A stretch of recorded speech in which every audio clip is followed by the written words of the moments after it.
debate. Oh, we're live. Okay. Welcome to the Capturing Christianity CCv1 debate on God's existence. And you can hear my voice is kind of going. I've got some cough drops. I'm going to have cough drops like the whole night. And so please just don't mind that. I will be opening rappers. I'll try to keep my talking to a minimum so you don't have to hear my raspy voice. But I want to go ahead and welcome up Phil Talon. Is he here? There he is, Phil. He is one of our sponsors from HBU, and he has a couple things that he wants to say to kick us off, and then we'll go ahead and get started directly into the debate. You already have a microphone? Yeah, we've got a video. Yeah, just tell them what you need. Yeah, roll that video.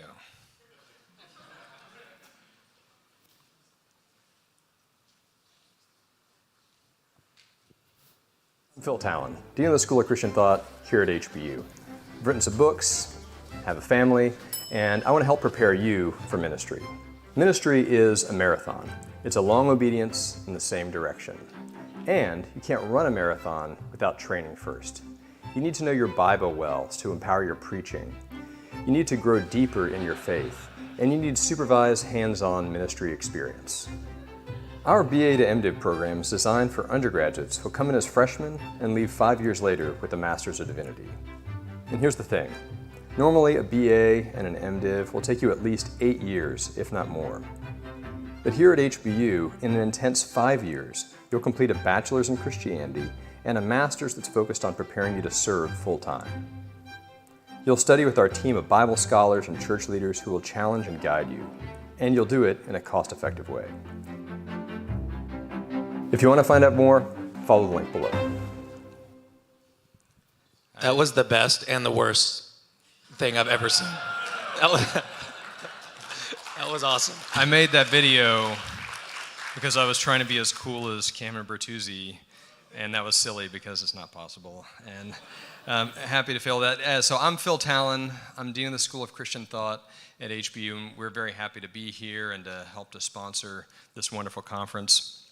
If you're interested in finding out more and going further in your education, if you've got someone who's thinking about coming to HBU for undergrad or grad, we'd love to talk to you. We've got a table over by the book stall, and someone will be there all weekend. Her name is Sydney, and you can talk to her. So if you're thinking about, if you're an undergrad thinking about coming and studying, perhaps pursuing this BA to MDiv, or if you're interested in our graduate programs in divinity or in apologetics, we have courses available here in the heart of Houston. We're not too far down the road. We're also available online.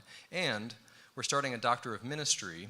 It's a new program for us that has one focus in New Testament and another in cultural apologetics. So if that's something that you're thinking about to refresh and enrich your ministry, please come study with us. One thing that might be of interest to you all is that this fall, William Lane Craig is going to be on campus. He's going to be leading a one-week intensive on the quest for the historical atom, presenting some new research that he's doing. So that'll be October 25th through 29th in the afternoon on campus, and that's available to anybody in the community. You can come in and survey, and there's information that's available over at the booth. And you can also watch that through Zoom. You can participate just like you're a student, ask questions, and get a chance to learn from Dr. Craig about some of his new research. Thanks so much for having me. So he's going to be there on Zoom? He's going to be there in person, so he'll be on campus. Oh my goodness! Teaching, but then we'll also be streaming it out so people who are at a distance can also participate. October 25th through 29th. I need to look at this. I'm serious. Yeah, we can see about getting you a discount. This is really cool. Yeah, I think you were mentioning to me that like this is the first time he's actually taught a class on this, right? Yeah, so this is new material that he's presenting. So he's just gone through kind of a long period of study, and a new book of his is coming out, so this is going to be the first time that a lot of people are going to be getting to kind of hear his full research. That's super cool. All right, Phil Talon, everybody. Yeah, thank you very much. HBU, go check him out. All right, at this time, I would like to invite up our debaters. So Trent Horn and Benjamin Blake Speed Watkins. I got to make sure I say your whole name. Come on up, guys. So you can have a seat just as I'll just kind of let everyone know what we're going to do tonight. It's on your handout, so 15-minute openings, 7-minute first rebuttal. This is super weird. I need to stop. I have never been participated in a live debate. So this is really cool for me. I'm moderating it, obviously, but I don't know. This is pretty cool. This is cool. Okay, weirdness out of the way. All right, 15-minute opening, 7-minute first rebuttal. I'm going to be timing this on my phone. 5-minute second rebuttal, 30-minute moderated dialogue. I'll try to keep my talking again to a minimum. Then we're going to do 30 minutes of Q&A. We're going to set up microphones here and here. I'll let you know where to go if you want to ask a question. And then 5-minute closings. So that's going to be the format of the debate. And we're debating the topic, does God exist? So in the affirmative is Trent Horn. Let's go ahead and just have you come on up here.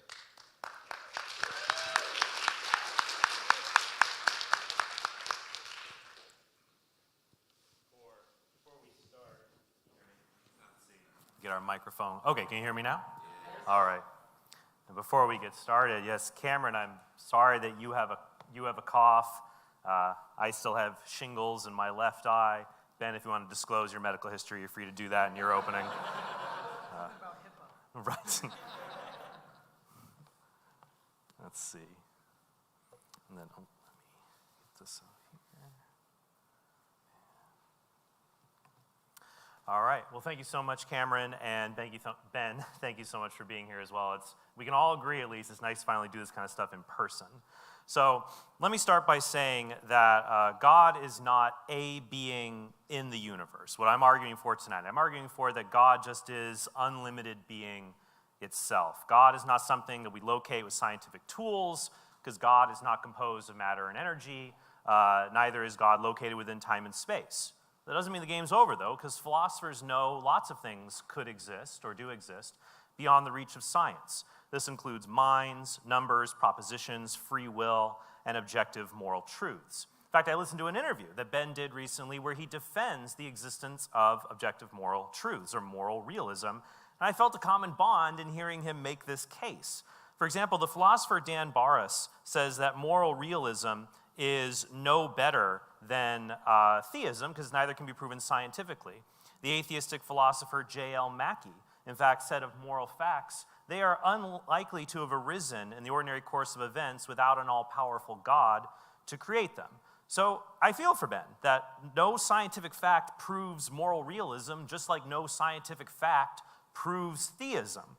Instead, you have to guide people's intuitions towards the only conclusion that makes sense of the world around us.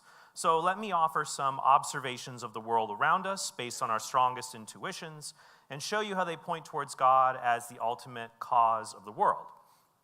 First, I'll offer what has been called the argument from motion or change. It goes like this. 1, change exists. 2, change involves the actualization of a potential. This could be intrinsic change like growth or extrinsic change like movement. But whatever it is, change is the result of a thing's potential being actualized, such as liquid water's potential to be solid when it's actualized by cold air. 3, no potential can actualize itself. 4, any change is caused by something actual. The point here is that no potential X can become an actual Y on its own any more than water could just freeze itself or a train car could propel itself. Instead, something like a freezer or a locomotive must actualize the potential for change in these objects. 5, anything that is changing has its potential for existence actualized by something else. And 6, there can't be an infinite chain of actualizers. So the impossibility of such an infinite series is explained by the philosopher Garrigou-Lagrange, who once wrote, "To do away with a supreme cause is to claim that, as someone has said, a brush will paint by itself, provided it has a very long handle." In his discussion of St. Thomas Aquinas, who this argument is based on, the atheist J.H. Sobel writes, "I am persuaded by it that sustaining causes could not go on to infinity." What this means is that causes which are concurrent with each other cannot be infinite, because if there would be no cause at all. This series of causes would be like an infinitely long train of boxcars without a locomotive. Such a train, even infinitely long, would have no motion to it, unless you added a car that gives motion to the train without receiving motion from anything else. 7, therefore, there must be a first actualizer. 8, this first actualizer could not have any potential. and so it must be an unactualized actualizer, or that which is pure act. Since an infinite regress of concurrent causes is impossible, the first cause must not rely on anything else to actualize its own potential to exist. In that respect, it must be pure existence or pure actuality itself. Moreover, this cause could not have any other potentialities, because like everything else we observe, what the cause does follows from what it is. And what it is at its most basic level is existence or actuality itself. To say this first actualizer has perfect existence, but another part of it doesn't exist, or it only exists potentially, would be a contradiction. 9, if something is pure act, it would be God.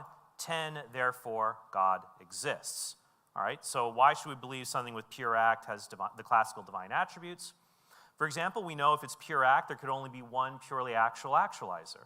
If there was more than one, in order to distinguish them, each actualizer would lack something the other had. But this would cause each of them to have potentials, which they can't have if they're purely actual. Also, if there was more than one purely actual being, they would have to exist in a common framework that's more fundamental than either of them. And so neither could be pure actuality. In addition, change only happens when potential is reduced to actual. But this final cause is just pure actuality. So as a result, it can't change. And because time is how we measure change, it follows the cause cannot be subject to time. So it must be timeless. We also know that matter is always changing, at least on the atomic and subatomic levels. And so this cause can't be composed of matter. The cause must also be unlimited because a limit would entail a potential which the thing in question could never actualize. That means the cause's causal power couldn't be limited. It couldn't have a potential for action that it couldn't actualize. So if the cause is unlimited in power, it would be all-powerful. This cause also can't go out of existence because going from existing to not existing is a temporal and changeable process. And this cause is timeless and changeless. In fact, in being pure actuality, this cause would have no potential for non-existence, so it couldn't fail to exist. So this argument shows there's one unlimited, purely actual cause that exists beyond time and space. That's expected on theism, but very surprising on atheism. Also keep in mind there are only two kinds of entities that exist: concrete ones, like 2 toy blocks, and abstract ones, like the number 2 or the shape of a cube. But unlike concrete objects, abstract objects like numbers and shapes don't have causal power. So the cause of the universe can't be an abstract object like a number that is causally effete. Instead, it has to be some kind of concrete object. But the cause is also an immaterial concrete object. And the only immaterial causal realities we know of are the intentions of an agent. So the cause must be personal rather than impersonal. Another clue that points to God is the fact that the universe came into existence in the finite past from a state of nothingness. One reason to think the universe began in this manner is because causal chains that terminate in an effect in the present cannot be infinite into the past. This can be seen in a thought experiment called Hilbert's Hotel. If the past were infinite, then a builder could construct one room of a hotel every year. I'll bring up my little builders here. Note some of them wear masks. So the builder could construct one room of a hotel every year in the past that also produces an immortal guest who lives in that room. And by today, if the past were infinite, the hotel would have an infinite number of rooms that are fully occupied. But while you can have things like infinite numbers, infinite sets, and imaginary numbers in the abstract realm of mathematics, you can't have these things in the real world. The mathematicians Edward Kasner and James Newman write, "The infinite certainly does not exist in the same sense that we say there are fish in the sea. Existence in the mathematical sense is wholly different from the existence of objects in the physical world." So, for example, in transfinite arithmetic, subtracting infinite quantities is undefined and prohibited in the same way you can't divide by 0. But at Hilbert's Hotel, nothing stops every guest from checking out, or every guest in the even-numbered rooms from checking out, or every guest after room number 4. But if this happened, then a different amount of guests would remain in the hotel each time, even though an identical amount, or infinite, would have been subtracted each time, which is a mathematical no-no. Guests checking in would also be a problem. Even if the hotel were full, remember, every year a room is built and an immortal guest checks into the room. But even if the hotel were full, you could always accommodate new guests by shifting all the occupants over to the next room. And so this infinitely occupied hotel could accommodate an infinite number of new guests. It would have a sign that says, no vacancy, room's always ready for you. And it gets worse. Back to my cute construction men. Imagine that as the rooms in Hilbert's hotel were constructed, each worker received a piece of paper from the worker who built the previous room the previous year. If the paper is blank, the worker writes the number of the room he just constructed on it. But if the paper already has a room number on it, then he just passes that piece of paper on to the guy building next year's room. Now here's the question. What number is written on the paper given to the worker building this year's room? There has to be some number written on the paper, because if it were blank, then the worker who built last year's room in 2020 would have written that room number on it. But the paper couldn't have been blank last year, because the guy who built the room in 2019 would have written his room number on it, and so on. If the process continues forever into the past, we have a paradox. There is a piece of paper that arrives in the present that must have some room number on it, but it can't have any particular room number on it. This leads to a simple argument. If an infinite past is possible, then Hilbert's hotel is possible. Hilbert's hotel is not possible. Therefore, an infinite past is not possible. Moreover, if the past is finite, the universe would have begun to exist from a state of nothing. However, many atheists say they'd believe in God if they saw something like an amputated limb healed through prayer, or a limb from nothing. This means they would pick a divine explanation for a limb from nothing rather than no explanation at all. But if our universe came into being from nothing just as inexplicably as a healed, amputated limb, then atheists should be consistent and conclude the universe has a divine cause as well. Finally, there are features of morality that don't make sense if morality isn't ultimately grounded in the perfectly good God of classical theism. Let me review 3 of those features. Number 1, human equality. In his debate with Dr. Christopher Kaiser on abortion, Ben said that it is not human beings that have equal rights. Instead, only persons have equal rights. And according to him, personhood does not begin in human beings until several weeks after birth. Ben and other philosophers like Peter Singer concede infanticide would be permissible under this view, but it might be restricted on prudential grounds. However, even pro-choice philosophers like Jeff McMahon say grounding our equal worth in unequal cognitive abilities causes human equality to, in McMahon's words, rest on distressingly insecure foundations. Equal possession of a human nature explains equal moral worth, however. But that leads to another question. Why does having a certain kind of DNA make us more valuable than other animals? That leads to moral feature number 2, human exceptionalism. In his debate with Dr. Kaiser, Ben expressed concerns about speciesism, which is supposed to be an evil like racism.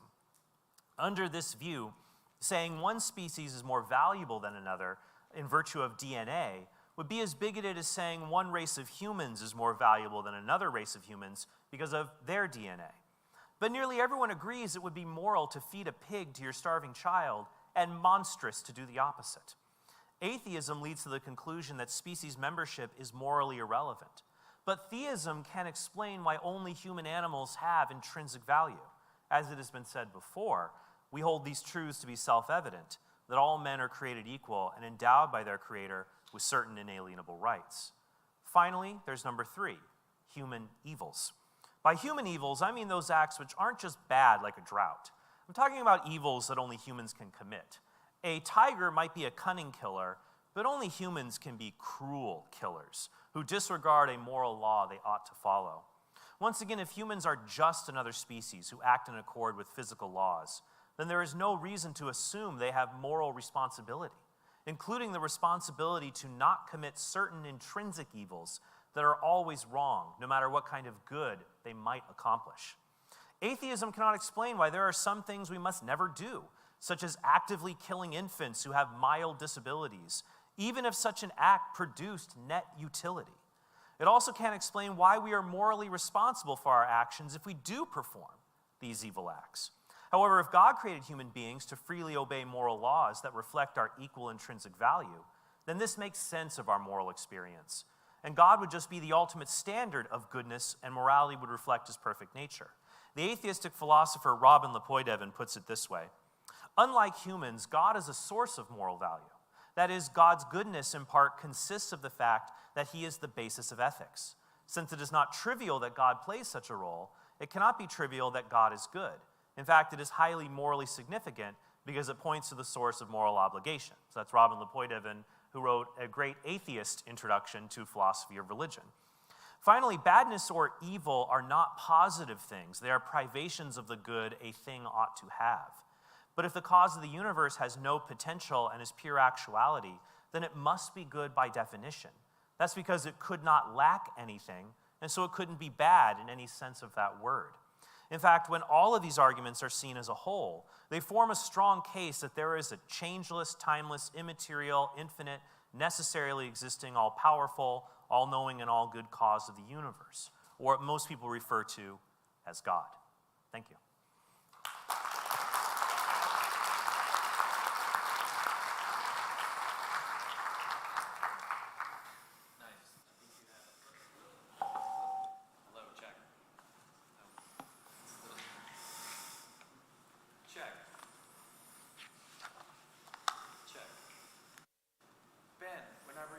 Check, check. Y'all can hear me, right? Good. Are you ready? Yes. Gotcha. Okay. I want to start off tonight by sincerely thanking Cameron Bertuzzi for inviting me to the first Capturing Christianity Conference, and Trent Horn for agreeing to have this debate with me on such short notice. I'm looking forward to some exciting and engaging exchanges, and with any luck, we might just be able to resolve some deep disagreements.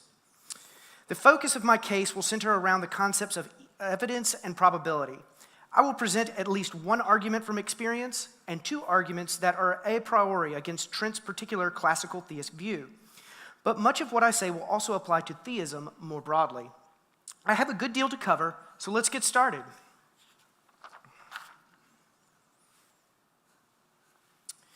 Before I get to my arguments, though, I need to characterize some concepts.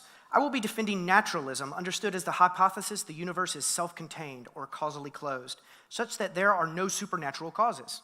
Natural reality exhausts causal reality. This conception entails the universe is indifferent towards the nature and condition of sentient life. What I'll call perfect being theism, or sometimes theism for short, is the view there is a perfect and personal being who is the omnipotent, omniscient, and morally perfect creator of the universe.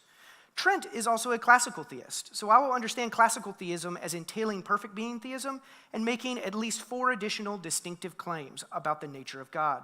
God is simple, immutable, timeless, and impassible. I want to now characterize the concept of evidence that will be crucial to my case. We can understand evidence as an observation that probabilistically favors the truth of some proposition. According to the law of likelihood, some observation is evidence for hypothesis H1 rather than hypothesis H2, if and only if the likelihood of the observation given H1 is greater than the likelihood of the observation given H2. My broad strategy in the philosophy of religion is to let evidential chips fall where they may, and then proportion our beliefs to the evidence.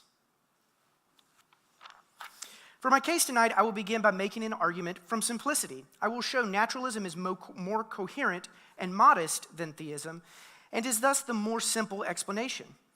Next, I'll defend a cumulative argument from imperfection, where I show particular facts come together to provide decisive evidence for naturalism over theism. Finally, I will be offering what I call the argument from freedom, where I show there is an internal coherence problem within classical theism. To help illustrate my arguments, we can borrow from Paul Draper and think of both naturalism and theism as being in a race to the finish line, which represents the best explanation on the total evidence. The argument from simplicity claims naturalism starts out ahead in the race before we even consider the evidence because of theism's lower prior probability. The cumulative argument from imperfection claims naturalism outpaces theism with respect to the total evidence. And finally, the argument from freedom claims there are some internal tensions within classical theism that threaten its coherency, and thus has the possibility of pushing it out of the race before it even begins. There is a method in epistemology known as inference to the best explanation. Perhaps an inference to the best explanation is the one that is most probable given some observation.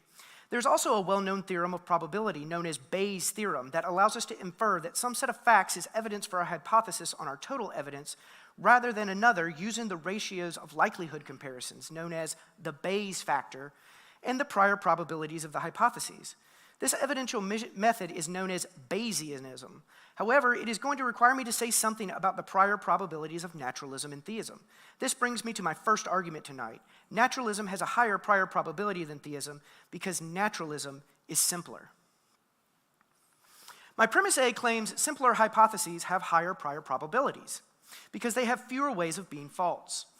Premise B claims simplicity is determined by modesty and coherence because the less modest a hypothesis is, the more ways it has to be false. Additionally, the less coherent a hypothesis is, the more tensions arise, so it also has more ways to be false. Premise C claims naturalism is more modest than theism because naturalism asserts fewer fundamental features of reality.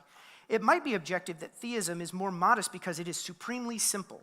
I explicitly reject this claim because it does not consider my premise D, the coherence of classical theism, which is notorious for having problems of coherency. For example, according to the doctrine of analogy, any claim about God we make in personal terms will always be inadequate because God is only analogously personal. These problems of coherency are only made worse when we consider Trent's other theological beliefs cast in personal terms, such as the Trinity being three persons in one, or the idea that an eternal God came into time to suffer and die.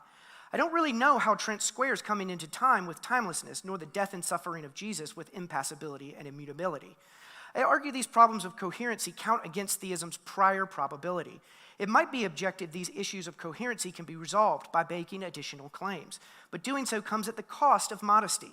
The classical theist faces a dilemma.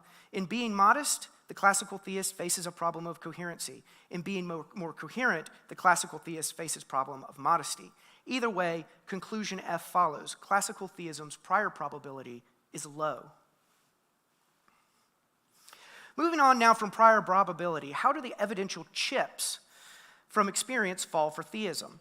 That brings me to my next argument and my most important one, the argument from imperfection. The imperfections we observe are evidence against theism because the probability of observing them given perfect being theism is zero. We can only confer this probability on this observation if we make assumptions about perfect being theism and perfection more broadly. Those assumptions are given by my premise G. A perfect creator could not create anything less than a perfect universe.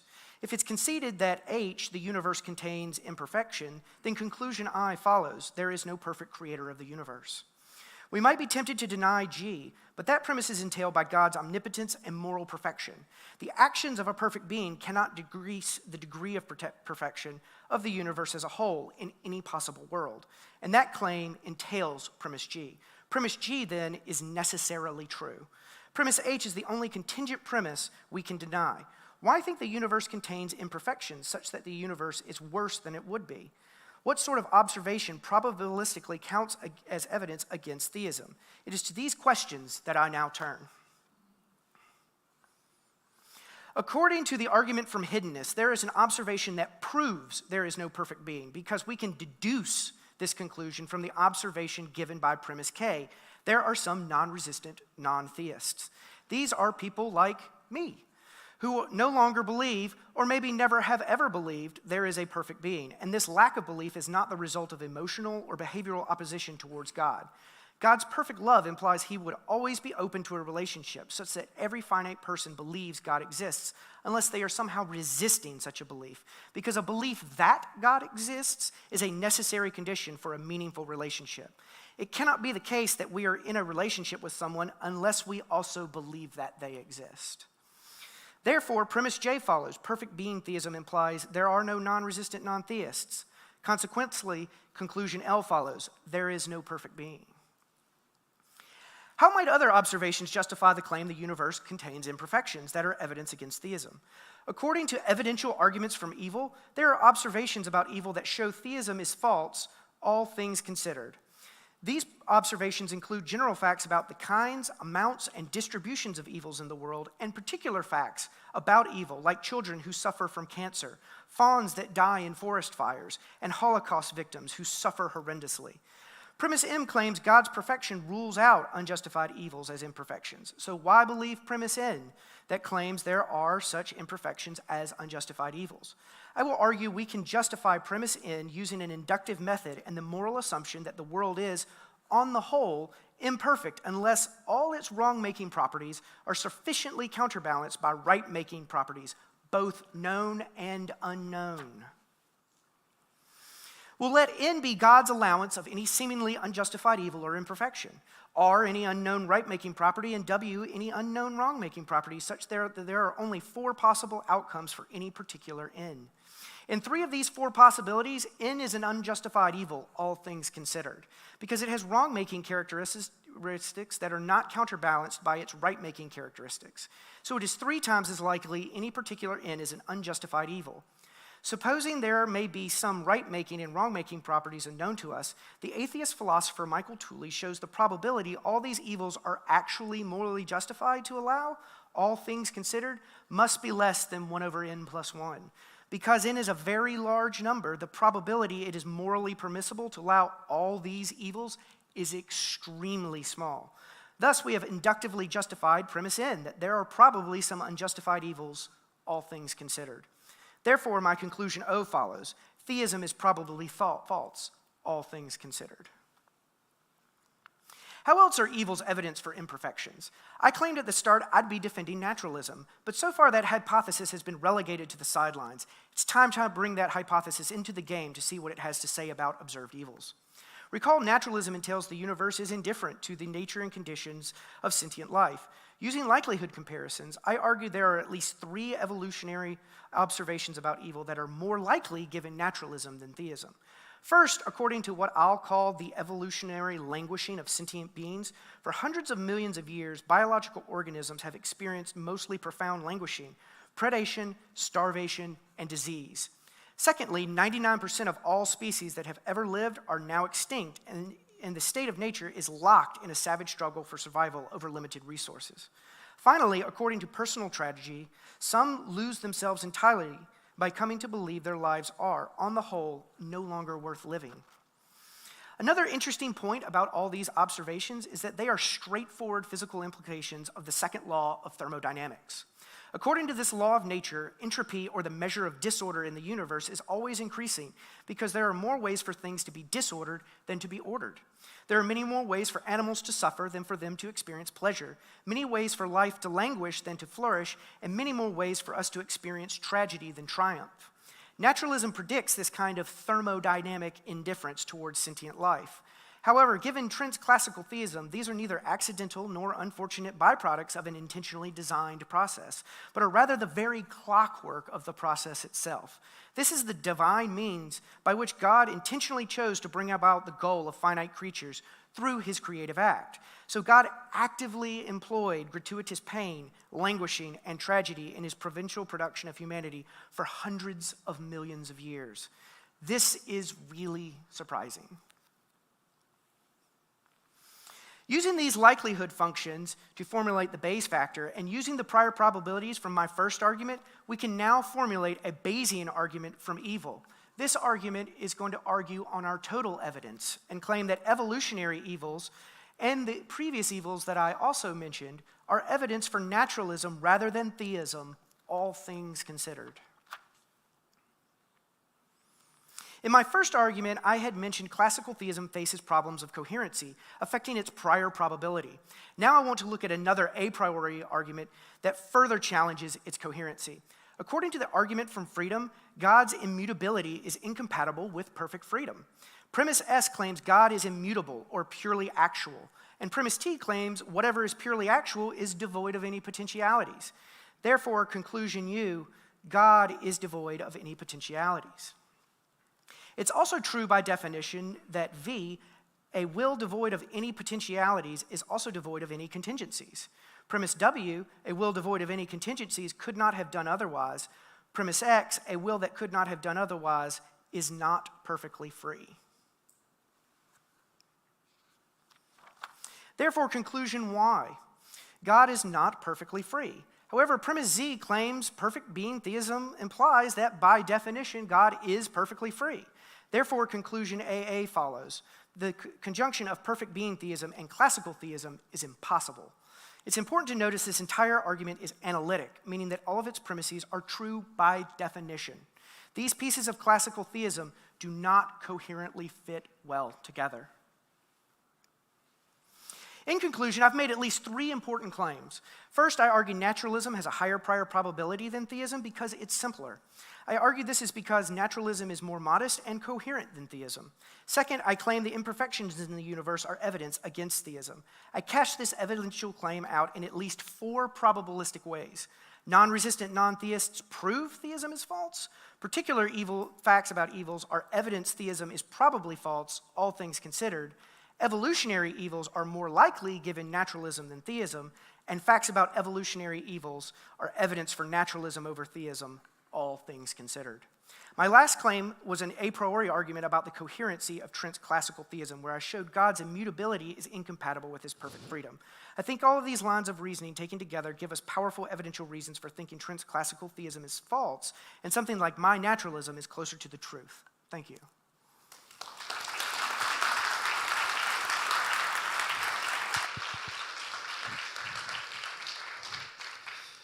All right, we're going to turn to rebuttals. First rebuttal, 7 minutes. And Trent, whenever you start talking, I will start my timer. All right. From there, just a quick reminder, we're going to do first rebuttal, 7 minutes, 5 minutes, second rebuttals, dialogue after that, Q&A after that, and then closings. So 7-minute first rebuttal, whenever you're ready. Sure. Well, thank you, Ben, for that opening statement. Here's some thoughts.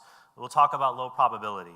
Ben's definition of naturalism seemed to only be the negation of the supernatural. But any specific explanation is going to have a lower intrinsic probability than the mere negation of an explanation. For example, the intrinsic probability Jones killed Smith is lower than the negation that anything else killed Smith. But it doesn't follow that the most probable explanation, therefore, is that no specific thing killed Smith. In the same vein, we shouldn't follow this reasoning and think the most intrinsically probable explanation for the universe is no specific explanation at all. Second, Paul Draper defines naturalism as the physical preceding the mental, and supernaturalism as the mental preceding the physical. Draper then says, naturalism and supernaturalism are equally probable intrinsically because they are equally modest and coherent. So if theism makes supernaturalism more likely because its added facts provide ultimate explanations and are more coherent, then theism's intrinsic probability is not hindered when compared to naturalism. Third, if something obtains in more possible worlds, it has a higher intrinsic probability. For example, the claim there is a cat outside my door is more probable than the claim there is a pink cat outside my door, because the former claim, which includes black and white cats, along with pink ones, obtains in more possible worlds. Now, theism holds that God is necessary, or God exists in every possible world, whereas minimal naturalism makes no such claim about the universe. And so this increases theism's intrinsic probability in relation to naturalism. Also, when it comes to the evidence of sentient life languishing, well, under naturalism, we would expect that there would be no sentient life at all when we hear about the research related to the fine-tuning of the universe. So the existence of a possible world where there is sentient life at all actually points back towards theism. Finally, if simplicity increases probability, then an appeal to the infinite, undivided, and absolutely simple God of classical theism increases theism's intrinsic probability. Also, naturalism is not as simple as Ben makes it out to be, because it must posit things like brute facts and fundamental particles to explain the existence of the universe if it's going to be more than a mere negation of the supernatural. So one could argue naturalism is not simpler than theism. Ben gave an argument from Imperfection that if there was a perfect universe, if God is a perfect creator, there would be a perfect universe. To me, a perfect universe is as incoherent as a best possible world. There is no maximum a universe can reach where it becomes perfect or it becomes a best possible world. Ben and I can both tell you what a perfect creator looks like, all-knowing, all-powerful, necessarily exists. But if a perfect world is possible, I would like Ben to tell us what it looks like. And then finally, he gave us an argument from evil, because I bet I could think of a more perfect one. an argument, so let's look at the argument from evil. Very few atheists claim that evil logically disproves God's existence. Paul Draper, who Ben has been drawing from in tonight's opening, says, quote, "Theists face no serious logical problem of evil. As a result, atheistic philosophers try to zero in on particular evils that make God's existence less likely and not illogical. But there are problems with this. First, by narrowing the evils, Ben tacitly acknowledges there could be reasons for some of them, like moral evils are justified by free will. But if we can see God has reasons for some evils, why shouldn't we presume he has reasons for all of them then? Second, anything God creates will be limited because only God is unlimited. So under theism, we shouldn't be surprised that anything God creates, especially something that is material, will have competing goods and shifting limits among creatures so that certain goods and absence or privation of the good might obtain when they're created. Also, this argument isn't really about hundreds of millions of years of evolution. It's more about whether God is justified in making sentient beings that are prone to decay. And Ben kind of assumed God has no good reasons for this, but I think there's good reasons. Here's a few. One, creating animals that don't feel pain seems as unfeasible as making humans that don't have free will. God can make human puppets that look free, and he can make animal robots that look like they have animal instincts, but if they don't feel pain, they're not really animals. They're not responding in an animal-like way. God chose to allow humans to morally develop in a process that creates unique goods and evils, so God chose animals to biologically develop so that unique goods and evils would exist. Two, the very existence of animals may justify suffering that they endure. For example, most people wouldn't think it wrong for humans to terraform a planet in the solar system and create sentient life, knowing that it will languish. Also, we would be fine to leave the Earth and not destroy it if we wanted to go colonize a new planet. But if humans can create or allow animal suffering to continue because it is good that animals exist, why can't God do the same? Three, if sentient animals have a sense of self, enduring sense, they might be compensated in the afterlife. If they don't have an enduring sense of self over time, this makes the problem of their suffering much less pressing. When it comes to the evil of non-belief in God, just as God gives us a long leash when it comes to making moral mistakes, even grave ones, so that we can have certain goods like free will, the theist would say it makes sense that God gives us a long leash to make epistemic mistakes, so that certain goods could obtain, like freely choosing God. But if God can bring greater goods from evil, then that evil can be justified.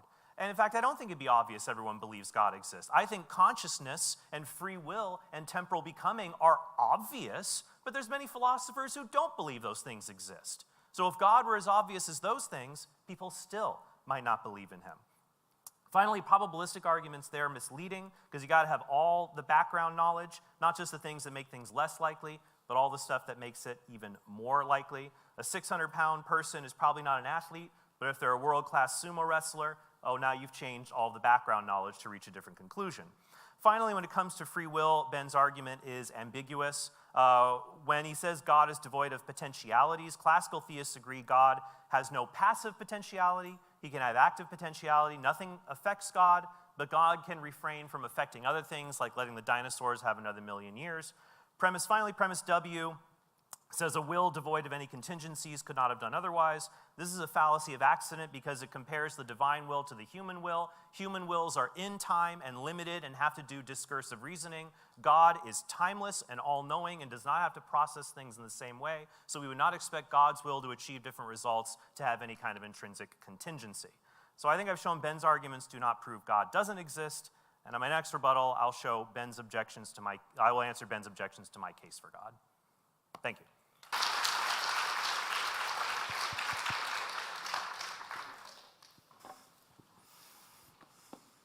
Thank you, Trent, for that first rebuttal. You ready? Trent makes a cumulative case for classical theism with an argument from motion, supported by arguments for causal finitism and a moral argument. I will respond to these considerations in order. I'll start with the argument for motion. First, Trent's argument makes a crucial assumption. He assumes the existence of some substance at time t presupposes the concurrent actualization of its potential for its existence. Let's call this the sustaining causation thesis. I believe naturalists have no good reason to accept this. First, we can follow J.H. Sobel, who Trent quoted earlier tonight, in pointing out that there is no justification for thinking that something is being moved from potential to actual with respect to its existence. Change is evident to the senses, but a concurrent actualization of something's existence is by no means evident to the senses. Yet the existence of such a per se chain is precisely what Trent's argument needs to succeed. The thesis of existential inertia can account for all the data that Trent appeals to. Second, Trent's argument relies on the distinction between essence and existence. Trent is assuming existence is not an intrinsic feature of a thing's essence. A naturalist can simply reject this assumption on the grounds of metaphysical simplicity. We can say that 1, the universe does not contain non-existent essences, and 2, existence can be an intrinsic feature of all essences. This is a simpler model that offers a rebutting defeater to Trent's assumption. The second objection I want to mention we can call the quantifier shift fallacy. Even granting Trent's assumptions, it does not follow that there is a single, unique, unactualized actualizer. Just as it does not follow there's a single, unique counselor for all students from the fact that for each such student, he or she has a counselor, it likewise does not follow there's a first cause of all per se chains from the fact that for each such chain, it has a single, unactualized actualizer. Even if things have per se efficient causes, there is no obvious reasons why all things must have the same first per se efficient cause. Let's now turn to Trent's second cosmological argument, his argument from causal finitude. By asking a series of questions, Trent infers the divine attributes of the God of classical theism. For the sake of time, let's suppose the universe really is past finite. Does this get us to classical theism? I will argue it does not. First, Trent asks whether the cause of the universe can change or is temporal. If God begins to be related to creation, then God changes. This follows from the doctrine of creation ex nihilo. If God changes, then he is neither immutable nor timeless. Therefore, the doctrine of creation ex nihilo implies God is neither immutable nor timeless. This is an undercutting defeater to Trent's point. Next, Trent also asks if the cause of the universe is limited. I think this is the best place to mention the bane of all cosmological and even teleological arguments, including the prior argument for motion. According to what I'll call the gap problem, neither of these arguments give us any moral information. These arguments cannot undercut, even in principle, an argument from evil and imperfection. So long as that argument is still on the table and we have reasons to think those arguments are sound, Trent's arguments cannot succeed. Thirdly, Trent asks, is the cause of the universe necessary? I doubt this. A necessary cause of the universe leads to modal collapse.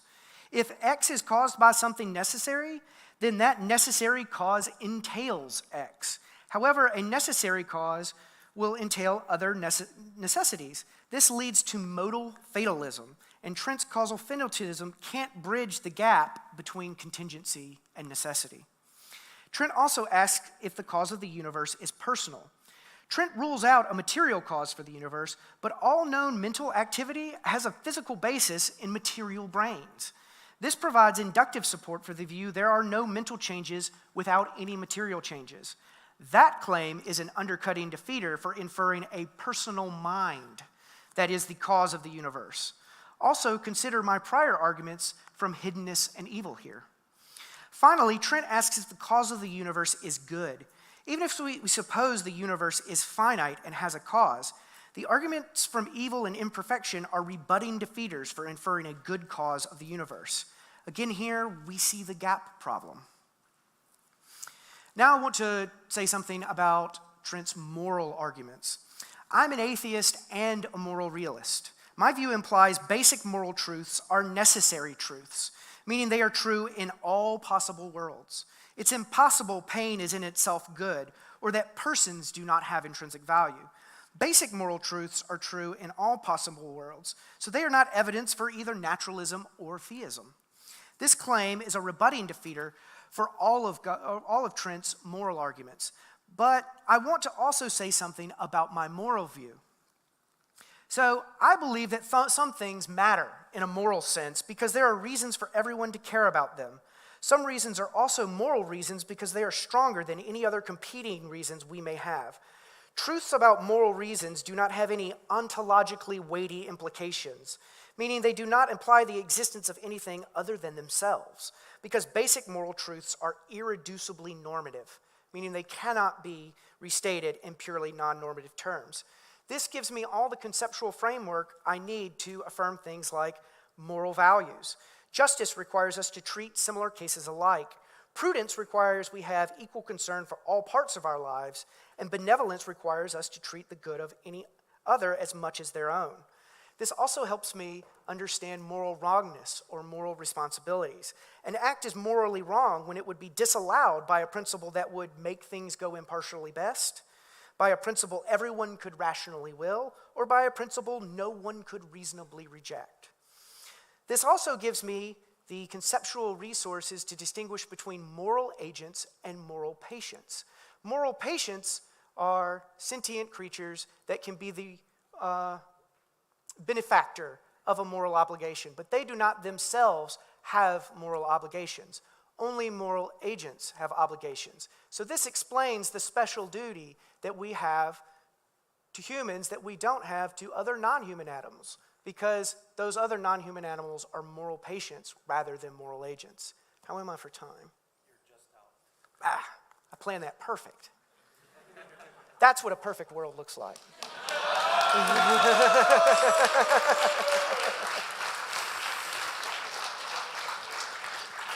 We're now going to turn to 5-minute second rebuttals, starting with Trent. When you're ready, I'll start my timer. How could it be perfect when more goods are about to be added to it?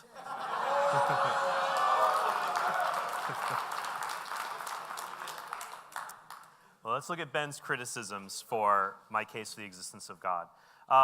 He took aim at the argument from motion that's saying you don't need an actualizer for a thing's continuing existence because things could just have existential inertia. Well, there's tons of problems with this. First, existential inertia is not well studied. It doesn't tell us if an ultimate theory is true. Rather, our ultimate theories tell us whether existential inertia is true or not. Paul Audi, in one of the few recent treatments on existential inertia, says it would be most likely to exist if change were simply an illusion. But the second law of thermodynamics, that things tend towards decay, and the fact that you can know a thing's essence apart from its existence counts against the view that objects possess a tendency to exist that doesn't need to be actualized. And finally, using existential inertia against theism argues in a circle by claiming objects merely have a property of continuing existence, and that property exists because of the object whose very existence is invoked to explain it. There's a circular relationship between the substance and the property of existential inertia. And yeah, I would say no, existence and essence are distinct, because I can talk to my son about the essence of horses, unicorns, and triceratops, but telling him the essence of those things will not tell him horses do exist, unicorns never exist, and triceratops once existed. He said my argument committed the quantifier shift fallacy by saying, all chains of a single actualizer, so there's just a single actualizer for every chain. That's like saying every wife has a husband, so one husband has every wife. Good luck, buddy. But I didn't say that. I said my argument shows an actualizer. There just cannot be an infinitely long causal chain. They're not possible, just like you can't have the infinitely long chain of boxcars. So if the infinite chain is not possible, then only the finite chain is possible, and that would include the chain of things like past events or the chain of concurrent actualizers that it ends in pure actuality. Let's talk about the argument from the finite past. Notice that Ben basically conceded the argument can work to show the past is finite. It just doesn't give us theism. But I don't think his arguments here are successful. He says, well, if God creates something from nothing, then God changes. No, that's an extrinsic change. I have a 6-year-old son. One day, he might become taller than me. If he does that, he will change. But when I become shorter than him when that happens, I don't change. It's an extrinsic change. When God creates the world, he doesn't have to move his will. He doesn't have to exercise power units. When God creates the world, the only thing that changes is the world when it comes into existence. He also said that causal finitism can't show that God is perfectly good. I agree with that, but I think the argument from motion can, because goodness and badness are fundamentally about possessing being and privations of being. You know, I have a bad eye because it's missing the color it should have in it, and the proper fluids in here shouldn't be where they are. A bad tree is missing its leaves, it doesn't have water. A bad person might be missing the virtues of justice and charity and things like that. So if goodness and badness are about possessing or lacking being, then if there is a being that just possesses all actuality and existence, it can't be bad in either the non-moral or the moral sense of the word. He said that if God is necessary and he exists, that entails modal collapse. He's using an operator shift fallacy with the word necessary. And I'll show you where that happens. Try this argument. Let's imagine the sun necessarily shined. It just always shined in every possible world. Necessarily, the sun shines. Sunlight is identical to moonlight. Necessarily, moonlight shines. No, that doesn't follow, because the sun could shine before the moon ever came into existence. Just because God's existence is necessary, it doesn't follow that he cannot will the existence of contingent things. Also, by talking about creation of things, he made a fallacy of accident.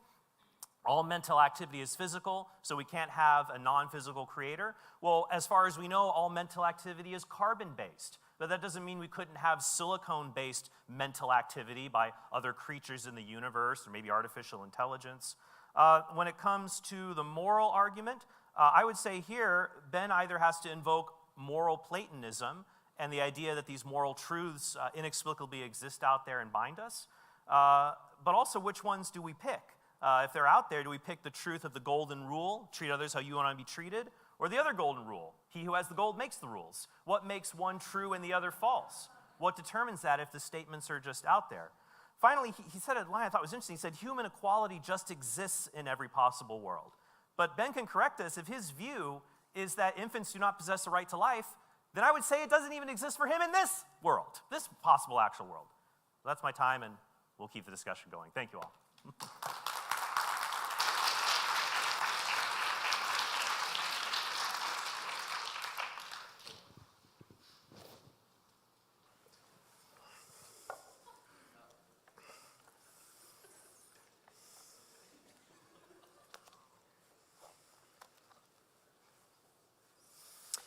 In my opening speech, I made three important claims. First, we saw how naturalism has a higher prior probability than theism because naturalism is simpler than theism. Second, we saw how imperfections are evidence against theism. Finally, we saw how, given classical theism, God's immutability is incompatible with perfect freedom. But what about Trent's case? In my second rebuttal, I laid out several problems for Trent's cosmological arguments. The most devastating of those objections was the gap problem. There is an evidential gap between uncaused cause and perfect being. Neither of these arguments can, in principle, undercut my arguments from evil and imperfection. Trent attempts to fill this gap with his moral reasoning. I provided a rebutting defeater for all these moral arguments by laying out my robustly objectivist view of metaethics. But Trent has also introduced another form of moral reasoning. Trent tries to avoid my argument from imperfection by appealing to the privation theory of evil. I want to argue this view is deeply mistaken. First, even if we concede evil is a privation of goodness and God does not create evil itself, then we must still explain why God allows privation evils to exist. We still have a problem of the missing good. The problem of evil cannot be so easily defined away. Second, the philosopher David Hume famously argued there is a fundamental distinction between how the world is and how the world ought to be. According to Hume's is-ought gap, is and ought statements are two ways of characterizing the world that could not be the same because they are in different, non-overlapping categories of truth.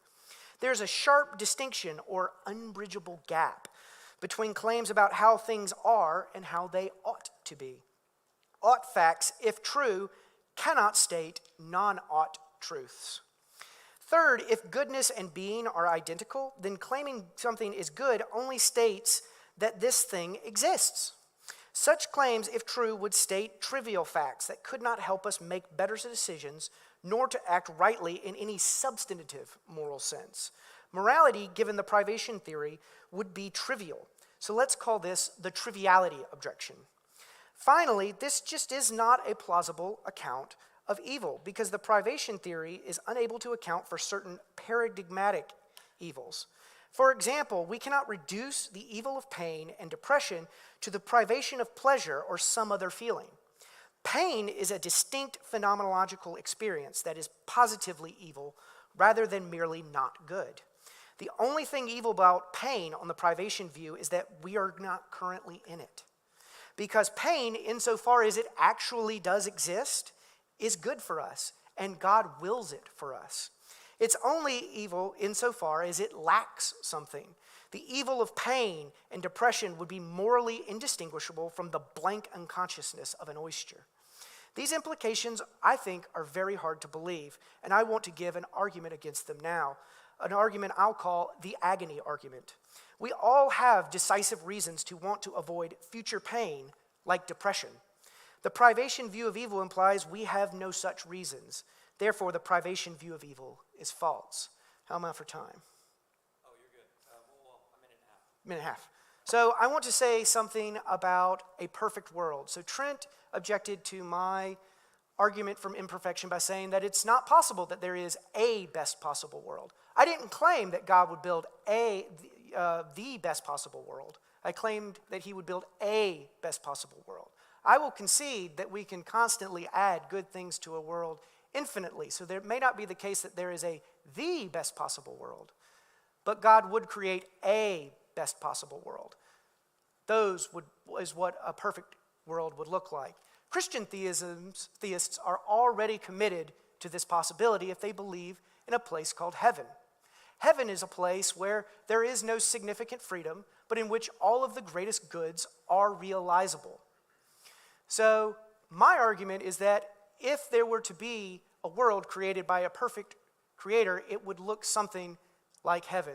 This kind of softball is one of Trent's favorite objections. It's called the "why not heaven now" objection.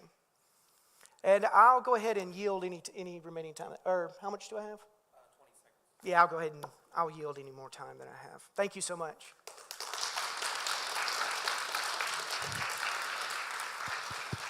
So normally I can just look at the live chat and see how the audience is enjoying it. What do you guys think? So what's unique about this debate is that, and we're going to get to the dialogue soon, trust me. But what's unique about this is that they exchanged opening statements. So I mean that's why you can probably tell there's a lot going on here. There's a lot of content, a lot of substance, and it's because they were sort of working together so that we could make the idea is king here. So let's get into the dialogue. As I was listening to you guys both, I feel like there's maybe two big things that we could try to discuss in this 30 minutes. The first thing might be the gap problem, because it seemed like you were kind of willing to go at least a certain way, a certain amount, but then you've got this gap problem. So maybe we could just discuss the gap problem and then turn to the problem of evil for the second half of it. Sound good? Yeah. So let's start with the gap problem. Why don't you just start? Yes, yep. So to remind everyone what the gap problem is, arguments like cosmological arguments and teleological arguments don't give us any moral information about the uncaused cause or the intelligent designer of the universe. And so even if we were to concede these arguments in their entirety and claim that, yes, there is an intelligent designer, an uncaused cause, those could not even in principle undercut something like an argument from evil. Naturalism would still have the hypothesis of indifference. Now, naturalism might be false on that view because there might be this disembodied mind that's incompatible with naturalism, but the gap problem says there's no reason to believe that this being is anything other than indifferent to sentient life. That's the gap problem summarized. Yeah, well, I guess then what's interesting to me is to the objection that, well, we haven't discovered all of God's attributes. So it's like, hey, you've got 8 out of the 10 divine attributes, but you haven't made your full case. That doesn't seem as compelling to me, because then if I compare, here's 8 attributes of a cause we wouldn't expect on naturalism. So then it would seem to me that while maybe you haven't gotten all the way to theism, you've dealt some body blows to naturalism then. If there is, and especially depending on how we define it, because I wasn't sold totally by your definition that it's, well, naturalism is a closed causal system. Can I jump in here? Sorry. The 8 that you were talking about, what are those 8? I just threw a number out there. Yeah, a Well, number. just give me like a yeah, concrete. like let's say we get it is immutable, necessary, timeless, immaterial, but so far Ben has just said, well, we don't know if it's good. And my other thought on that is, I do believe that the argument from change does show that this being is good. It can't possibly be bad. And so Ben, you said, well, I don't buy the privation theory of evil, and I don't buy your criticisms of the privation theory of evil. So that's just going to happen. Yeah. Because I'm looking at some of the objections there. Like with pain, for example, I would say that pain is, you can describe it as an evil, but sometimes it's a good. Some people choose to run marathons. I don't get it. But apparently, like if I said to a runner, hey, here's a pill, if you run this marathon in Boston, you'll finish and you won't feel any fatigue or soreness whatsoever. I think many runners would not choose that because there is a good in what's being endured in the pain. Now, you might say, well, okay, is there going to be pain in heaven because it's good? No, because I think some goods, when God creates the world, they exist because they are kind of tied to evils. Like I agree you won't have certain goods related to pain in heaven, just like you won't have certain goods like forgiveness or compassion in heaven, because there won't be suffering or moral wrongdoing. So I guess those are some thoughts there. If you want to throw thoughts back, that's fine too. Yeah, so I'm not so sure that I'm dealing blows to naturalism by just supposing that your arguments are successful. So I am skeptical of a priori arguments against the existence of a past eternal series of events. I don't think that I think that project of a priori arguments that try to rule that out is just not going to be a successful project. But I think that's largely because of my views about mathematics and Cantorian set theory. However, I don't really have a lot of time to unpack all of those difficult concepts tonight, so I just supposed that but I don't think that deals any blows to my naturalism. Well, could you give us the definition of naturalism again? Because in your slide, it was essentially a closed causal system. And that natural reality exhausts causal reality. So I don't think that this is... But it's hard for me because the term's in the definition. You see, like, naturalism is a closed causal natural reality. So that we can say that that causal reality only consists of natural causes. So naturalism is obviously incompatible with supernaturalism. And so this is one way of cashing out that incompatibility.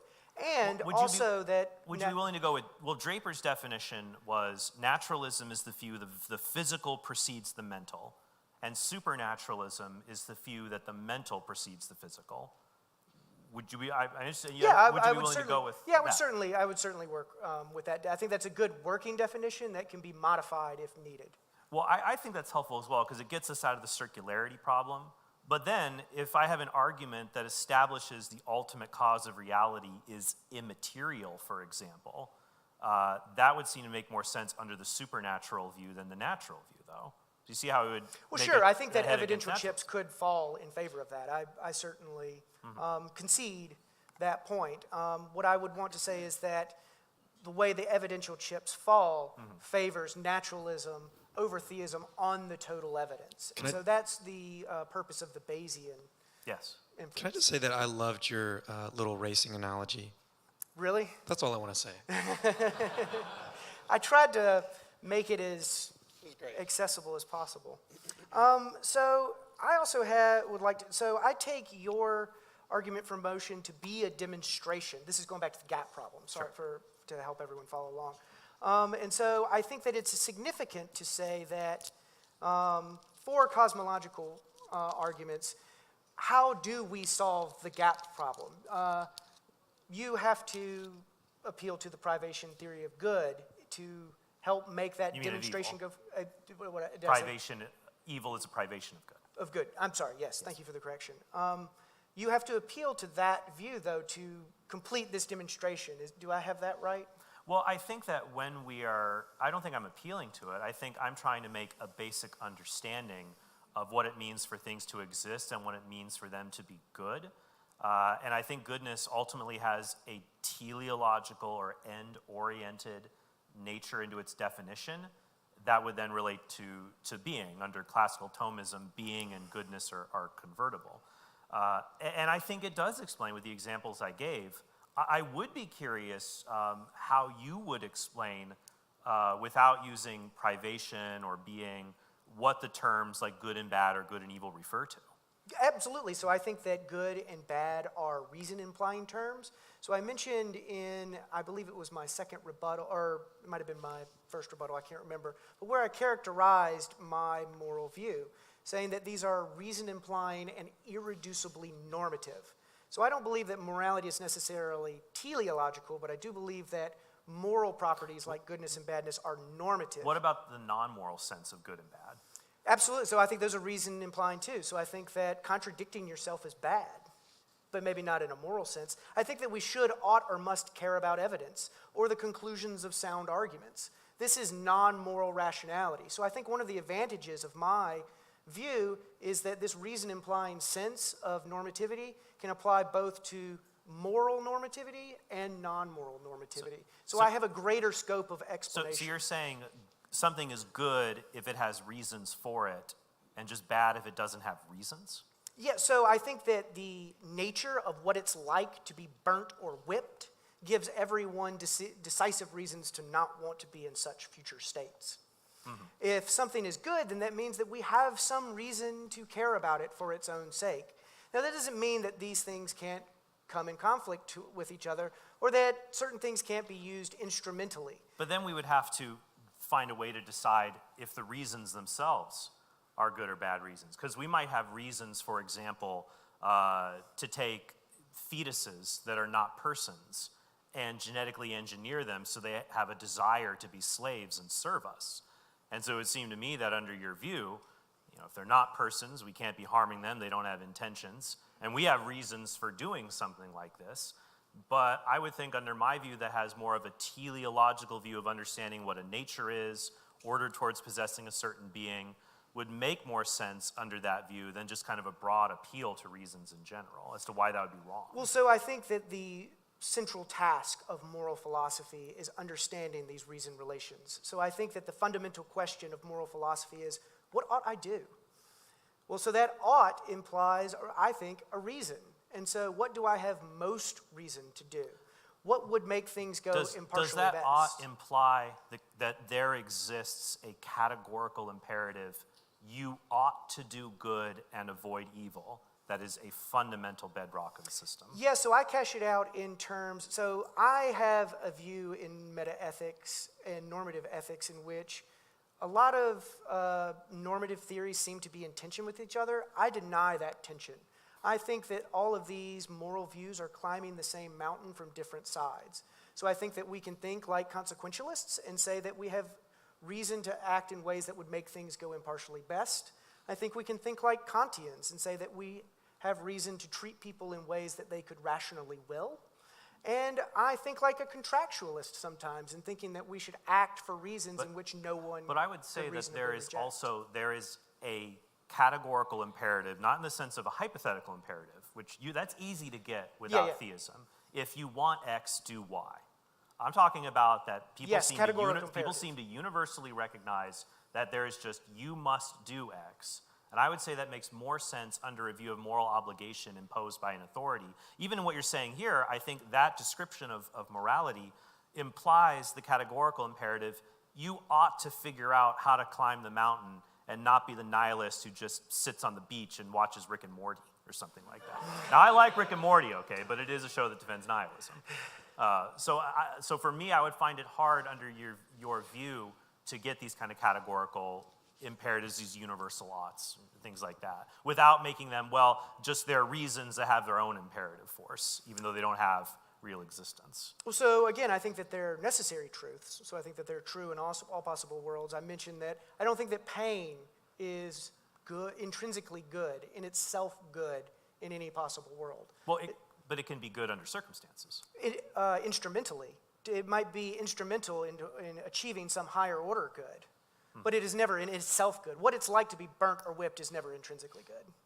Okay, so pain apart from anything else would yeah, just the be nature bad. of pain. So I'm an objectivist, so I find the normative value in the object, not in a subject. So what is it that makes pain bad? Is The it nature only of that pain. we don't want it, or that there's something about it that, like there's an absence of good, an absence of something is in pain? Normally that's a sign that an organism is lacking something it needs to properly function. So it's the nature of pain. So the concept of a reason is difficult to characterize because we cannot helpfully define it using other terms. It's irreducible. So one helpful way, equivalent way of thinking about it is something, we have a reason to do something if this something counts in favor of us responding to it in some way. So pain has a nature, the nature of what it's like to be burnt or whipped, counts in favor of us responding to it negatively, of not wanting to be in such a state. Right, and I agree with you. That's why with my moral argument, I didn't make some kind of broad argument like you can't have objective moral values without God. I was narrowing in on very specific things that I don't think your moral realism will have to bite the bullet on. So did I characterize your view on bioethics and personhood and rights? I don't think I mischaracterized it, that you don't believe in human rights, you believe in person rights. Yes, so I think that if we're talking about something that has a right, like a serious right to continued existence, I think that's a right that something like a person is going to have. And so I don't think that being a human being is a sufficient condition for being a person. So I think that there are many other types of things that might be able to meet the criteria of being a person. You mentioned earlier the possibility of a synthetic mind. So synthetic minds in the future may well Right. be persons. I agree that not all persons are human, but I do believe that all human beings are persons. So that That's a raises the separate question. Yeah, fair enough. But what I will we're say getting this, deep let, in another let- topic. Well, let me ask you another question though. Is could someone hold naturalism and the view that all biological human beings are persons and have intrinsic value? Yes. Can you have that on natural? Now, I guess, well, here's the thing. You can believe anything on any view. Can you consistently hold it? Because I would say, what is it that makes the case that under naturalism, this particular organism that has certain DNA has a property like intrinsic value, beyond just all of us agreeing that it does? So I very much concede that a naturalist could be pro-life. So I want to, without getting too deep, too far off topic here, to say that the abortion debate is very controversial. It's a very difficult question. The reason why it persists in the way it does is because there are arguments on both sides. And so I think that there are naturalists who are pro-life, maybe for prudential reasons, maybe for purely political reasons. I'm asking for philosophical reasons. Yeah, I'm with you. They would have to defend in how the moral commitments that they had, how that was consistent with their metaphysical naturalist beliefs. And so it's a difficult ethical question and then a further difficult metaphysical question to answer. Right, and so that's why what I would put forward for people to consider would be, one could maybe make an argument like, if naturalism is true, the biological human equality thesis is false. But if modus tollens, someone believed it was true, that biological human beings both have intrinsic value and they equally possess it in virtue of their species membership, and other species don't have this.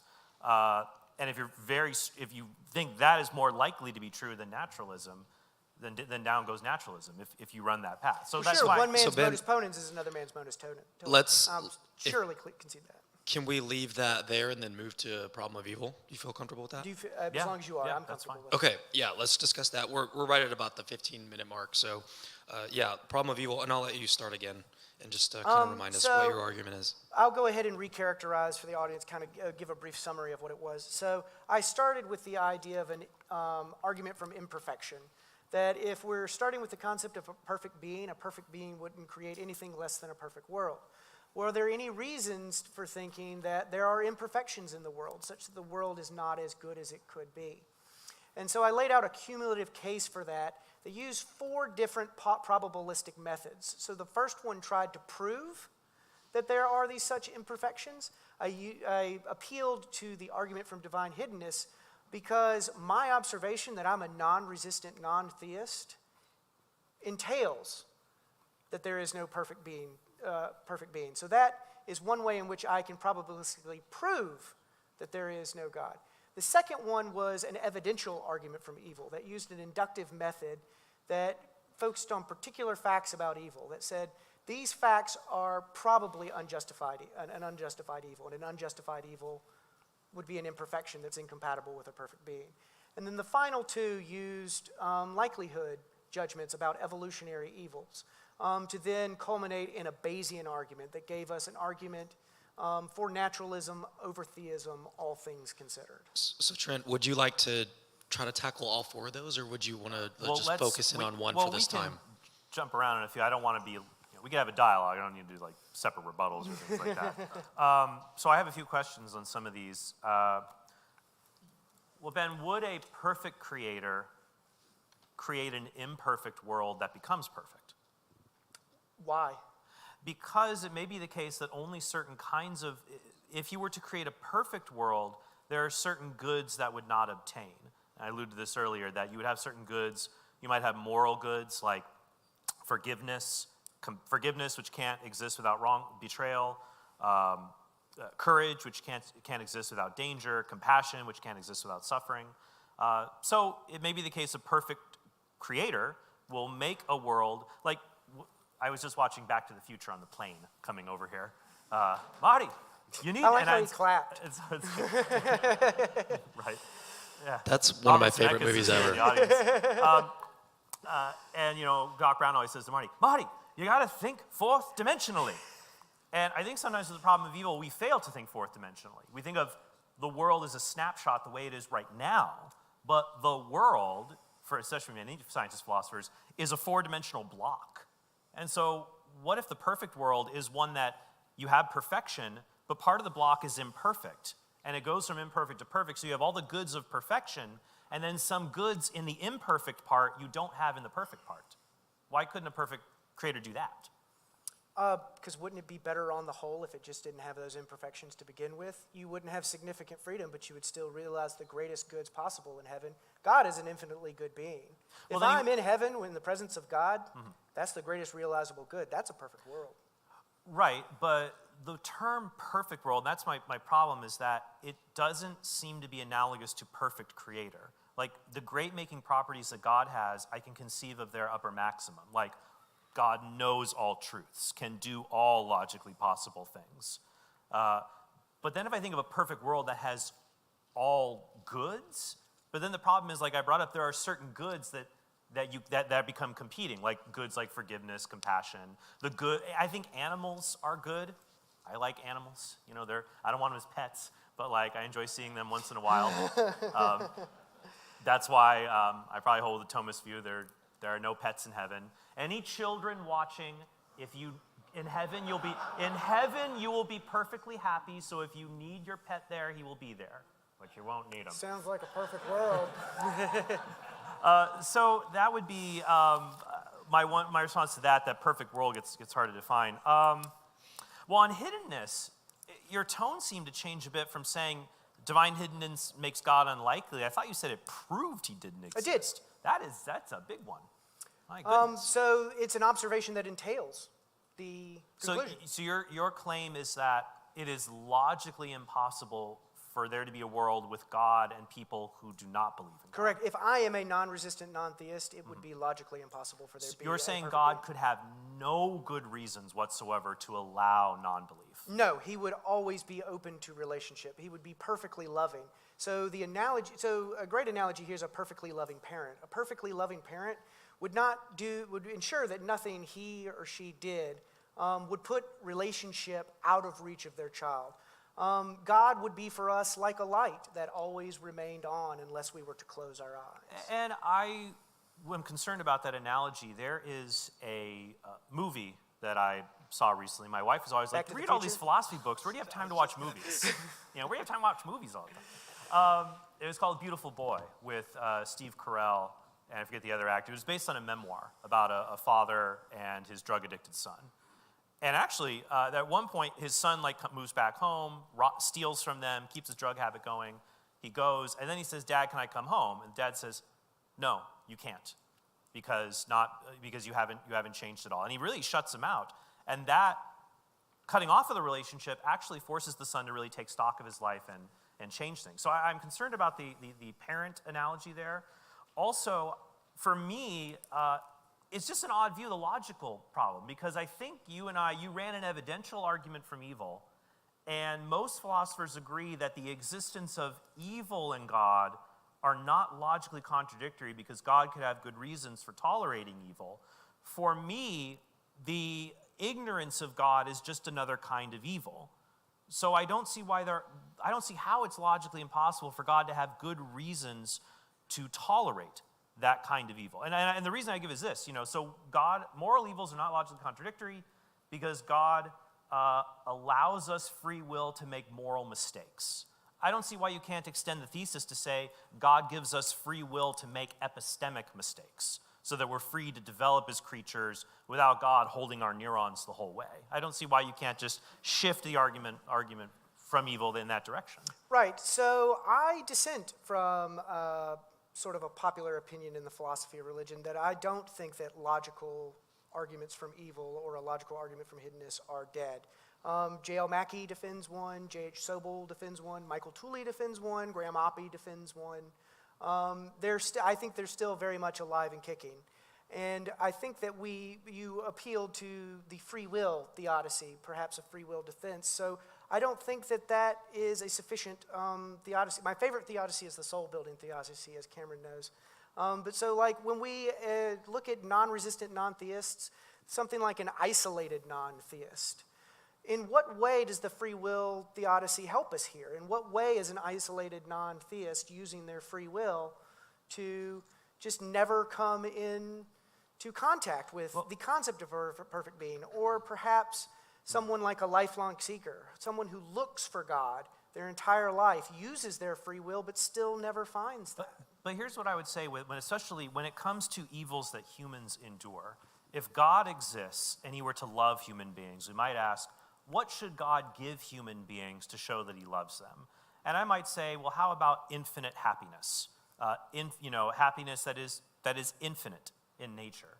So it seems to me if God does do that after we die, then any negative experience we have in this life, when it is added to the infinite amount of happiness we can be compensated with, we will still overall be given that which a loving God would give people. Now, I'm not saying that justifies God doing any willy-nilly thing to us, but that helps things to become sensible, so that conjoined with that is the idea, well, does God have good reasons for allowing non-belief? And then the other problem I have with the divine hiddenness argument is, well, it seems like the vast majority of human beings, God has not been hidden to them. It's more of a relatively recent phenomena that it seems like nearly everyone has come to recognize that there is a God. That's an interesting claim because Christianity, human civilization predates perfect being theism by thousands of years. Right, but I think that most people, even many neuroscientists and others, see that human beings have a natural religious sense that I don't think can be purely explained by something like evolutionary biology. So this is one way, so everyone could have a properly functioning sensus divinitatis. So everyone could have that inner awareness of God, and God could keep that epistemic distance from us, much like a perfectly loving parent could still ensure their child that they are still there and want to love them while still giving them distance to make. And I guess what I was looking at. Let me just jump in real quick. Oh, sure. Hold your thought. Justin, can we get the microphones down? We're about to head to Q&A in about 5 minutes. Yeah, and so just my thoughts on the divine hiddenness argument is it's another form of it's just a form of the argument from evil. And so, one, we have to understand our epistemic humility. Just because I can't see a good reason doesn't mean that it's not there. So it's like if I look at who's seen the real Mona Lisa? Who's ever seen the real one? Yeah, it's like this big. Yeah. Yes. Okay. So you have to get really close to it in the Louvre. If you can, when I was there was like a huge crowd of. This is news to me. I had no idea that Mona It's Lisa was that tiny. small. It's tiny. And don't worry, if it's crowded, you can go to the Pompidou and look at a tire. That's the Museum of Modern Art in Paris. It's terrible. But you go, if I went up to it, I'm like, this is a crummy painting. But if I'm only looking at a tiny part of it, then I'm not able to see the whole picture. Much like, so I think that that's something with the problem of evil one would have to look at. Then when it comes to the problem of divine hiddenness, look, if there are these reasons, I can think of even other reasons. Like, what are some goods God might want to obtain? I'm not saying I even have to prove the goods exist. I think the fact that we know God can tolerate some goods, we can incorporate it here. But some goods I can think of might be the good, for example, of sharing the knowledge of God with other people. I think that evangelism itself, that interpersonal dynamic is a particular kind of good. The good of being able to approach God, and even when you know, like, oh, I could just rationalize it all away because I don't want to believe. I'm not saying you're doing That's this. fair. But the ability to be able to freely approach. So each of these reasons may not explain all of the evils, but they give us confidence there are those reasons. Like, for example, when I drive down the road, the highway, I drove you here, and we skirted some red lights when we were trying to get here. It's not as bad as that, just he made it sound. Yeah. Oh, you were fine. But if there was a police officer in my rearview mirror, I'm not going to say, wait a minute. The duty I have to other drivers implores me to obey all of these speed limits. It would be the lurking over my shoulder. And so if God made himself obvious, that might take away the good of following him apart from daddy's looking over your shoulder right now. I'm saying that's one possible reason. And I think people wrap their heads around that. So we've got about 2 more minutes. I just want to let you guys know, you can go ahead and start lining up questions over here for Ben, questions over here for Trent. Wow, look at this. You said something about... Ben, look at this. Oh, I thought you said we had 2 minutes. Yeah, no, we have 2 minutes, but I was just showing you the line, like everybody shot over to your microphone. Oh, I see what you're saying. I thought you were saying to go up to the podium to answer questions. You have 30 seconds. That was 10 seconds ago. You now have 15 seconds. So you said something about the perfection of God being different from the perfection of the world. And so I wanted to see how you responded to the distinction between quantity and quality. So it seems like when we're talking about the perfection of God, we're talking about the quantity of he can do all things. He can know all things. But when we're talking about the perfection of the world, we're talking about the quality of the world, aren't we? We're talking about the maximum quality that something can have. So to use another analogy, we could think of a perfect craftsman creating a perfect craft. Obviously, the perfect craftsman is going to be different from the perfect craft, but we would still expect the craft to be maximum full And what of I would quality. say, though, is when we talk about God, because God does not have an essence, God is radically distinct from us, all language is going to be analogical. I'm not equivocating on perfection or being, but we're always going to speak about God in an analogous way. Like how I say, I see you right now, and I see what you're saying. That's the use of the word see in a different though related sense, and I think perfection will apply to God in that analogous way. Second, when it comes to like I understand like a perfect trumpet. I used to play the trumpet. If I was smart, I would have picked the guitar. But in any case, so the perfect trumpet will have the right oiling, it'll meet its certain end. But world is just too vague of a thing in that regard. And also, well, let's take I think this is Parfit's problem or example. Like, which is a more perfect world? One that has X number of people at 100% happiness, or 2X number of people at 99% happiness. Yeah, the repugnant conclusion. Yeah. And so it seems like, now of course you could say, well, God can make infinite X at infinite happiness, and I would say there's still some goods left. But with world, it's just more amorphous of a concept than like a perfect So ball if we or use something. the conclusion from the repugnant conclusion, that would pretty much refute theism right now, because the world isn't infinitely full of oysters. Oh, is that what your philosophy professor said? Or is that what Parfit said? Yeah, that would. My professor said that the repugnant conclusion leads to a world of infinite people who eat raw potatoes and listen to Muzak. And if you take one of those things away, they'll kill themselves. I think he just described hell, right? All right, so I'm really only standing up because I need to stand up. All right, the way we're going to do this is we're going to start with questions over here. We're going to do 2-minute answer, 1-minute counter response, okay? And we'll just alternate back and forth as long as we can go. And yeah, that's it for about 30 minutes, okay? Just sit back down. Hang on. Hold it up here. Oh, and try to keep it to one sentence. Oh man, I can't do that. I'm sorry. Yeah. But I'll be quick, I promise.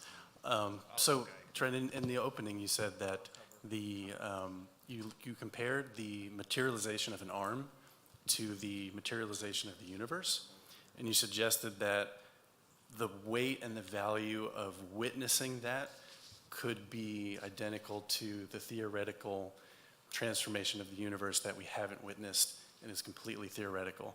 So can you explain that or elaborate on that and tell me why I would use that in my sort of search for God and how that could be something that I put into my equation for that?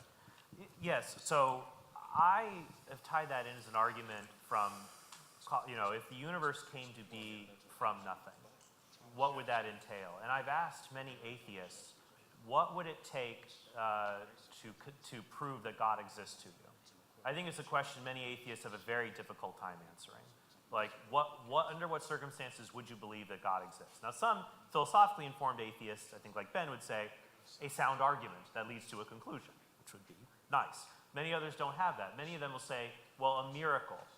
And my option is, well, why a miracle? What do you mean? And I picked healing of an amputated limb, but many other kinds of miracle claims are often, whether it's God written in the stars or knowledge I should not normally have. If I were to say to an atheist, well, why do you believe that God caused that? Maybe that effect or that knowledge just came from nothing instead of God. Because any proposed miracle, I could say, well, it just came from nothing. But if they say, well, no, I wouldn't buy that option, I would take miracle in this rare case because things don't come from nothing, then if we do have a case of something coming from nothing, then I just think they should carry that same intuition over, essentially. I would say if you believe in the lesser miracle, you should believe in the greater miracle, if that makes sense. Ben? So I defect from a lot of my atheist peers in saying this, but I think that there are evidential chips that fall in favor of theism. I don't subscribe to the dogmatic claim that there just is no evidence for theism. And so I think one of those chips that falls in favor of theism is a religious experience. Thank you. And so atheists often get asked, what sort of consideration could change your mind? What sort of evidential chip could fall in favor of theism such that you would change your mind? And I think my answer to that would be a cogent religious experience. If I were to have a cogent religious experience, I think that's the evidential chip that would outweigh something like the argument from evil. And I think that atheists should be more willing to reflect and think about ways in which their minds could be changed. It's good. 54 seconds. Nice. Thanks. All right, Gordon, take it away. Hey, this question is for both. Hypothetically speaking, what would you say to the dyslexic atheist who lies awake at night thinking if dog exists? I'll see myself out. I would say there's very little cost in believing that dogs exist, and that when you're aware of them, your life might be more improved, either to seek them out or to avoid them. So I would give Horn's wager. Well, I generally believe animals don't go to heaven. I know there's some evidence to the contrary, philosophical arguments, and perhaps you could think of them as documentaries about all dogs going to heaven. I don't know. So I have 5 cats, so I don't know how to answer this question. Cats don't have souls. Yeah. Get out. Well, it's disputed among theologians. Ben, get out. Yeah. I'm serious. All right, over here. Trent, I am worried about the validity of your argument from motion, particularly with premise 8. You conclude that from this argument from motion that you get unactualized act, but then that same premise you go on to say otherwise known as purely actual actualizer. I think that is a non sequitur to go from an unactualized act to pure act. There's nothing incoherent about having an unactualized actualizer which still has potencies. How would you respond to this? Yeah, so what I would say is that the argument entails also that one thing that is actualized in a series is the potential to exist at any moment in that series. And so that would lead to a cause that is at least purely actual when it comes to existence itself.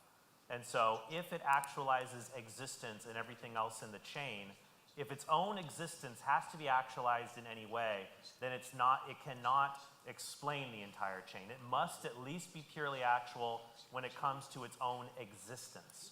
And so in my opening, I said that existence is the most deepest metaphysical fact about something. And so if it doesn't lack anything in existence, it seems contradictory to me that it would have potentials in other kinds of areas, maybe other powers or operations or properties. I would also say if it had pure existence but potential when it comes to activity or operations, that would entail that this cause has distinct parts, and so something would be actualizing its unity to keep its parts together. And so it really wouldn't serve to be the final foundation for all of existence. So I would say that its being pure existence explains why it has no other potentialities and how it could not have other parts of it that are not actualized, because this being can't have any parts at all if it's the most fundamental explanation of reality. That's how I would answer that. Ben, any thoughts? Yeah, so I will appeal again to kind of how these pieces don't really seem to fit well together, that we have a problem of coherency here. So my understanding of classical theism, which I'll surely concede Trent's understanding is much deeper than mine, but my understanding of classical theism is that God has no potentials. So distinguishing between active and passive potentials doesn't really help us. God doesn't have any properties. So appealing to something like Cambridge changes. We want to say that God doesn't have any properties, but he has these Cambridge properties where he can change extrinsically. Oh, God is immutable, he can't change, but he can change extrinsically. I think that these cause problems of coherence, that these pieces don't fit well together, and that I would just want to mention that as a supporting claim for my claim that the prior probability of classical theism is low. Thank you both. 57 seconds, Ben. Good job. I'm really amazed. You're doing good. I'm just as surprised as you are. Tim. Alrighty, perfect.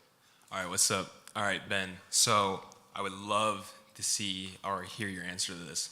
I've been musing over this for a little bit. I want to go to your understanding of naturalism that you presented, that the sum total of causal events is simply just natural reality. So all of causal reality is natural reality. I want to step back and ask you a question about the whole thing about cause in the first place.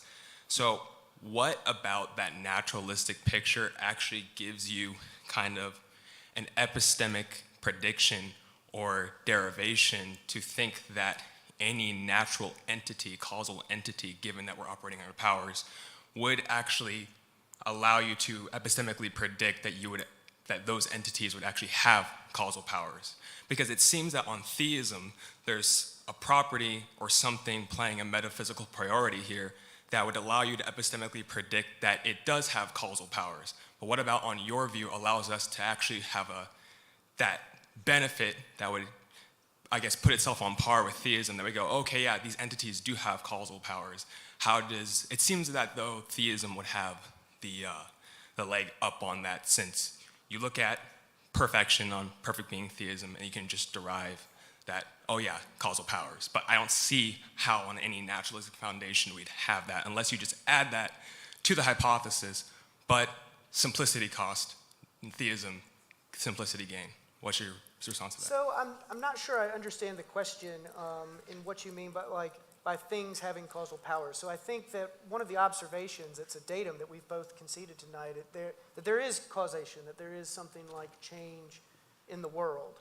And so how I relate that to naturalism and when I characterize it is I appealed to a causal closure thesis. So the idea that something like the conservation of mass and energy is just what is at bottom. There is nothing that comes in, that reaches into the world to cause. Now, you said something interesting about theism would give us this kind of causal, some reason to think that there's, causation in the world. Well, theism is plagued by what is known as the interaction problem. So it's this idea that if God is non-physical and the world is physical, how does God reach out and causally affect the world? So I think I would push back that theism explains some feature of causation in the natural world better than naturalism. Awesome, thanks. Yeah, and I guess my reply would just be, I don't think that the great divider in reality is physical and mental or physical and non-physical. I would say the great divider would be being and non-being and how things participate in being or not. Now, when it comes to the existence of causation itself, I think I would agree. The existence of mere causation could probably go either way between naturalism and theism, but the existence of finite causal chains that require ultimate explanation, the existence of mental causation that affects the physical world, that if human agents are able to make physical causation be rooted ultimately in mental causation, which was part of my argument for moral responsibility in my opening, when a lot of these the nature of causal regularity that effects always proceed from causes in regular ways, I think causation simpliciter, probably equal in either view, but various elements of causation, I think we favor theism. Time. Yeah, 3 seconds over. I'm not as good. We lose and the price is right. Went over, Bob. All right, Drew. next for Trent. Hey, it's great to see both of you all in person. I just had a question regarding, you said that divine hiddenness, you see it sort of like the problem of evil and that the free will defense applies to both. I'm just wondering if you could clarify more on that, because it seems that some people, they're not exactly free to be able to form these beliefs, having belief in God. It seems that there's a sort of lack of control there comparatively to like a decision of doing evil. So, thanks. Right, so my view is that the problem of divine hiddenness is a subset of the larger problem of evil. So I don't think it should be treated as being dramatically different than the problem of evil. And the problem of evil is just, if God is all good, why does he allow certain evils to exist? And the classical theist answer for that, which by the way, I would also say if this is an evidential argument, if you run demonstrable proofs, then the evidential argument evaporates. So if God exists, if unjustifiable evils exist, God does not exist, unjustifiable evils exist, therefore God doesn't exist, you can run it backwards and just say, well, God exists, so there are no unjustifiable evils, and that'd be running from the other proofs. But, so with divine hiddenness, you might say, well, okay, Trent, but I agree that free will is not going to explain every kind of evil involved in lack of belief, just like free will does not explain every kind of physical evil humans or sentient creatures might undergo. In that case, there might be other reasons that divine hiddenness or non-belief occurs. But my point is that if God exists and he's all-powerful, then we have good reasons to believe that God can always bring a greater good from any evil that exists. And so this argument, the burden is not on me to show these good reasons exist. The burden is on an atheist, because it's an atheistic argument, to show there could not possibly be these good reasons. But if we already have good reason to believe God exists, I don't think atheists can meet that burden. So I would agree that the argument from hiddenness can be understood as a variation of the problem of evil. But instead of dealing with like the practical domain, it deals with the epistemic domain. So if there's a problem with the way in which people believe in the world, in which knowledge obtains in the world. But there's also an important way in which the argument from hiddenness is distinct from the argument from evil. The argument from hiddenness doesn't make use of any moral claims. So it starts from the conception of perfect love and asks what the entailments are of perfect love. And so one of those entailments I want to argue tonight is that God is always open to relationship. And that's where I gave the analogy of God being like a light that would always remain on. And we must be resisting seeing that light by closing our eyes. You're cheating. You looked over and saw I it. did. I didn't want to. You caught me. All right, next for Ben. I was just looking at you, Kim. I know you were looking at this. So I have a counter argument. Well, I have a counter argument that's about as long as Tim's question to Ben Watkins' imperfection argument. So premise 1: God does not have to create the most perfect world. Perfect being theism implies libertarian free will or some compatibilistic free will. We can discuss that. Premise 2: God only has to create a world that is more perfect than the most imperfect world. Premise 3: we are not in the most imperfect world. Therefore, we are in a world that can be created by a perfect being. And BTW, subscribe to Wolves Doe Apologetics, since you're around here. So I would start off by asking the question, why would a perfect creator create anything less than a perfect world? That doesn't seem to follow if we assume that God is omnipotent and morally perfect. So if we assume that God is omnipotent, he is not constrained by anything other than logical limitations. So he can do anything of which the description is coherent. And if he's morally perfect, then he's going to make the world go impartially best. He's going to treat everyone in ways they could always rationally consent, and he would never act in ways that were unjustifiable to others or in ways that someone could reasonably reject. And so when I think you reflect seriously on the moral implications of this, your first premise there seemed to be that God would create less than a perfect world.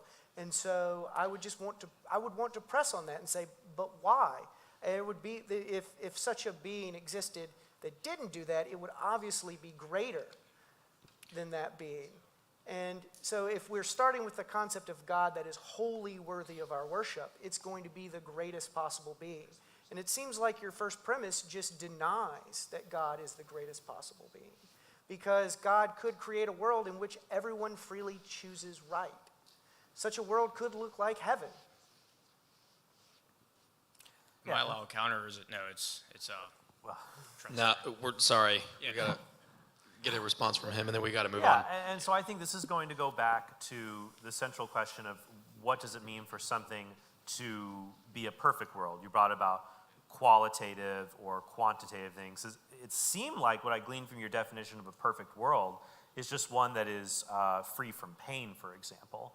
Because one could argue if God simply just makes it's him and an electron orbiting a nucleus of an atom, is that a perfect world? Well, it certainly doesn't have pain, doesn't have any bad things, but it's also lacking a lot of good things too. So I would say that if he's the perfect being, when God creates, you're right, he doesn't do logical contradictions, but I would also say he doesn't do ontological contradictions. So God won't create a world where I am safely courageous, a world where I am forcibly loving other people. So just to get those kinds of goods without evils connected to them. So I don't think it's a feasible term, just a perfect world, John. I think God just has an obligation to make a good world. Time. All right. Next, Jeremy. All right, for Trent. I'd like to dig into divine hiddenness as well. So I think that someone can look at a certain body of evidence and come to the conclusion that God does not exist, or perhaps agnostic is a tenable position to hold, and be reasonable in that effort, so not far in left field. So I'm not looking at Ben and thinking he's completely crazy necessarily, but I was wondering if you agree with that assessment, and then... Wait, what assessment? That people can look at evidence and reach different conclusions? And reach a conclusion that God does not exist in a reasonable manner. And then does that circumstance decrease the probability that God exists? Well, I think that people can, in general, be reasonable individuals, but if they reach a false conclusion, they will have made some error in their reasoning along the way. I don't think it is not possible to only grasp true premises and perfectly reason and then end up at a false conclusion. But just because someone might err in their reasoning, it doesn't mean that they are some kind of an unreasonable person. And so once again, as I said before, that if God allows us moral freedom to develop as beings, he might also allow us epistemic freedom. He might give us freedom to pursue goods. He also gives us freedom to pursue truths. Because you might say, well, if God makes his existence obvious, maybe he should make other truths obvious to us. Why should we have to learn any truths? Maybe God wants us to go through the goodness of learning those truths on our own. And then finally, I would say that these kinds of arguments, once again, if you have a proof like the argument from motion or something, or even the argument from morality, you would just get to the conclusion, well, God does exist, and then there must be some reason he does not make his existence obvious, but if he is fully good, he will compensate those who have not come to know his existence in this life. And then there's more on the parent analogy, but I don't want to overstep my time. You got 30 seconds. Okay. Yeah, I would just say, look, when we speak of God, we cannot speak of him univocally, as being the exact same as a human parent, for example. So there are many things that I do when I treat my own children. For example, like adults, we treat adult children far differently than infant children. So it doesn't mean just because a parent of an infant child will treat their child one way, doesn't mean they'll treat an adult child the same way. So there are going to be differences, and then ultimately when we apply that to God, who is all-knowing, he is able to achieve goods with his power and knowledge that we're not aware of. So I want to say that I agree that we can disagree about what the evidence has. We can have apparent reason to be atheists, and we can have apparent reason to be theists. And this kind of shows how the problem of divine hiddenness shades into the problem of widespread religious disagreement. I mentioned earlier how I thought that religious experiences was an evidential chip that fell in favor of theism. But the idea that there's this widespread disagreement, there's multiple different kinds of incompatible religious experience, is surprising given theism. If we're conceiving of a God that cares about us and what we believe and predicates something like our salvation on what we believe, I think that widespread disagreement is surprising. Thank you both. Next question for Ben. Yes, fantastic discussion, guys. It was great. You know us coming for you, Ben. So if there's a problem of evil for the theist, there's also a problem of good for the atheist. But it seems like on the problem of evil, it is easier to have an ontology or the intrinsic value of being able to ground that goodness for theism, but on atheism or naturalism, there doesn't seem to be anything at all or any intrinsic probability of anything that we can ground it in unless it's something ambiguous. So I would disagree that there is a problem of good on naturalism. So I am a moral realist. However, that is a controversial position within my camp. There are many philosophers whose opinions I very much respect who are not objectivists. They are anti-realists about morality. So the problem of evil is unique because it's a tension that arises because of God's attributes and observations we observe in the world. So we can take an argument from evil and Morian shift it. So one man's modus ponens is another man's modus tollens.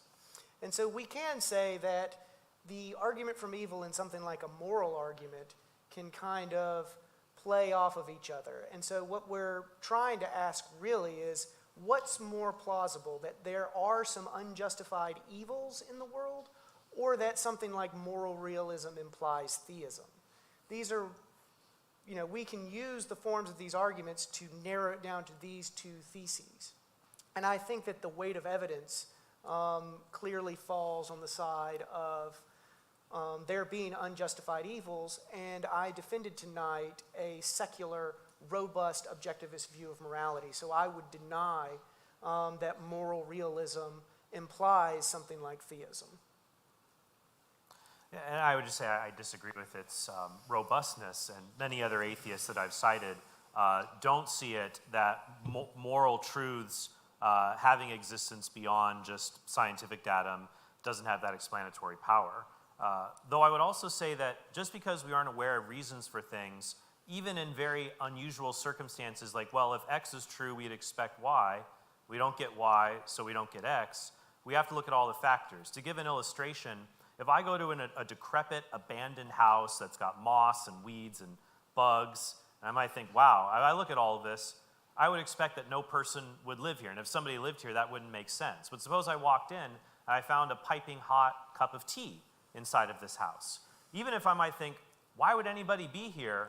The fact that the piping hot cup of tea, it now outweighs the very strange circumstance of being in the decrepit house. So I think when we look at the evidential argument from evil, we have to look at all of the background knowledge, and everything that points towards God is even if you thought it's just so bizarre God would make a world like this, yes, but it's also bizarre if there's a piping hot cup of tea and nobody around.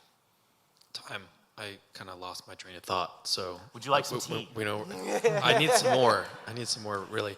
Okay, I think we have time for 2 more questions, so one from each side. So sorry, everyone else, including especially you, John. I still love you, John.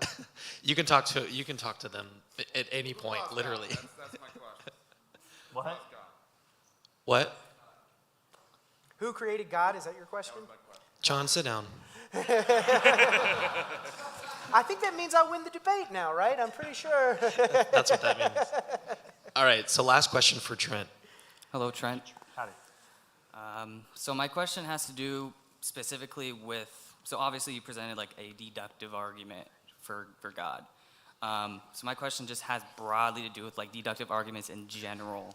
So obviously your argument presented a lot of premises in the argument, right? But it seems like a lot of the premises, not all of them, but a large majority of them seem to depend upon a particular view of metaphysics, right? In this case, Thomistic views, or maybe it doesn't. You can help clarify.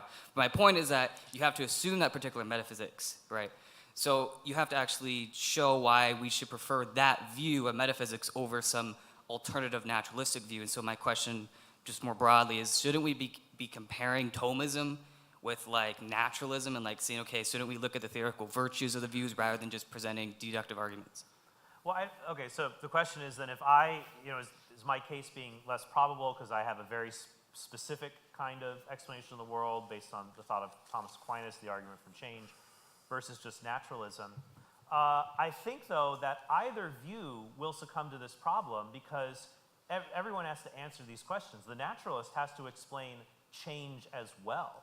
The naturalist has to explain how do we have immaterial properties in a material world, things like qualia, other things like this. So I would say, though, that in my deductive argument, I didn't just merely assert these metaphysical principles. I talked about what change is, its potential reduced to actual. I gave examples of that.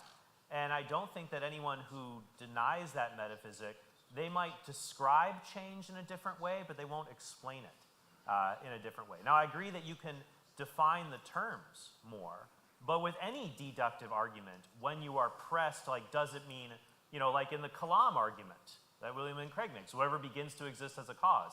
Oh, yes, but what does it mean to begin to exist? So you're always going to be, you can define the terms more carefully according to your own metaphysic. Everyone will have to defend their own metaphysic, and I think in the argument from change, I provided examples where the basic feature of change, act, and potency are intelligible concepts. So I think this is one area where my view is going to have something of an advantage because there's been what's known as scientific paradigm shifts. So during the Enlightenment, there was a scientific paradigm shift away from the Aristotelian way of thinking about the world and towards a clockwork kind of universe. And now we have a paradigm shift again in physics that uses a conservation of momentum, the idea that things are in motion until something comes and acts and stops them from being in motion. So you'll notice that in the current paradigm, things like act and potency aren't concepts that are used. So I would say that I supposed Trent's paradigm tonight for the sake of charity so that we could have these interesting conversations. But I would also say that I'm skeptical of the classical theist Aristotelian paradigm. I think we have shifted away from it. 57, if you were wondering. I was wondering. All right, last question for Ben. Excuse me, sorry. I appreciate both of your guys' talks. I think you both presented your cases well, and I'm just thankful that I get to be here to learn more about how to defend my faith.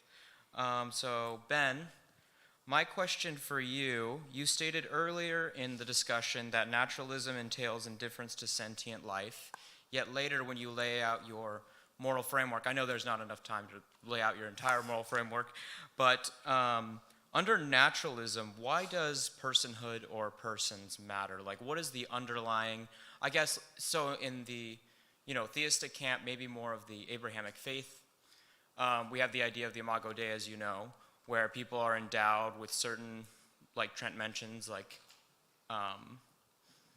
we're made in the image of God, so we have intrinsic worth. So where does that, I guess, intrinsic worth, or how would you describe that in naturalism? Right. So the question I take it to be, what gives human persons their kind of moral status? Mm-hmm. And so one of the distinctions I drew earlier in the debate is between a moral patient and a moral agent. And so I think there's at least two features of human persons that make us morally relevant. The first is our capacity to feel pain. And so this is what we share with other moral patients. We all have the capacity to suffer. I have also claimed that the nature of suffering and pain is in itself bad. So this is a way in which we have intrinsic value. We can suffer. The other way in which we're morally relevant is we are rational animals. We are capable of appreciating and responding to reasons in the world.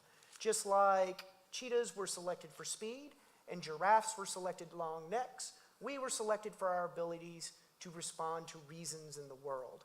And so our rationality is what makes us morally relevant. It's what makes us moral agents. It's what allows us to recognize and appreciate something like a moral obligation.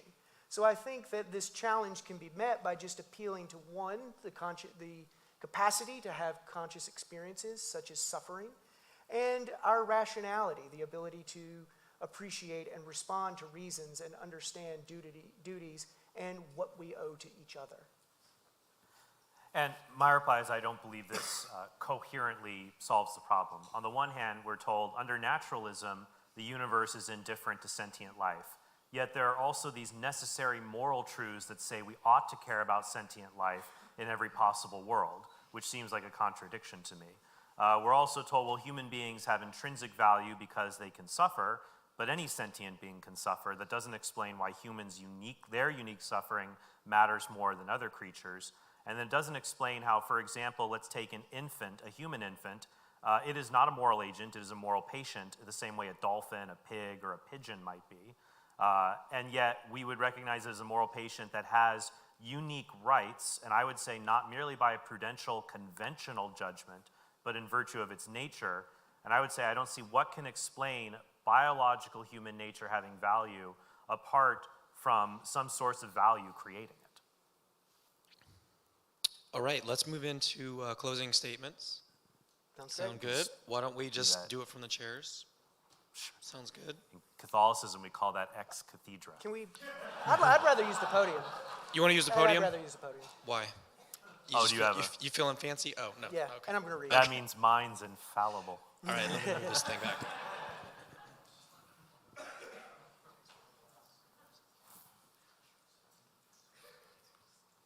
All right, Trent, go ahead.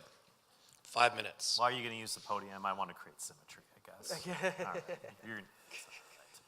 So, takes the pressure off.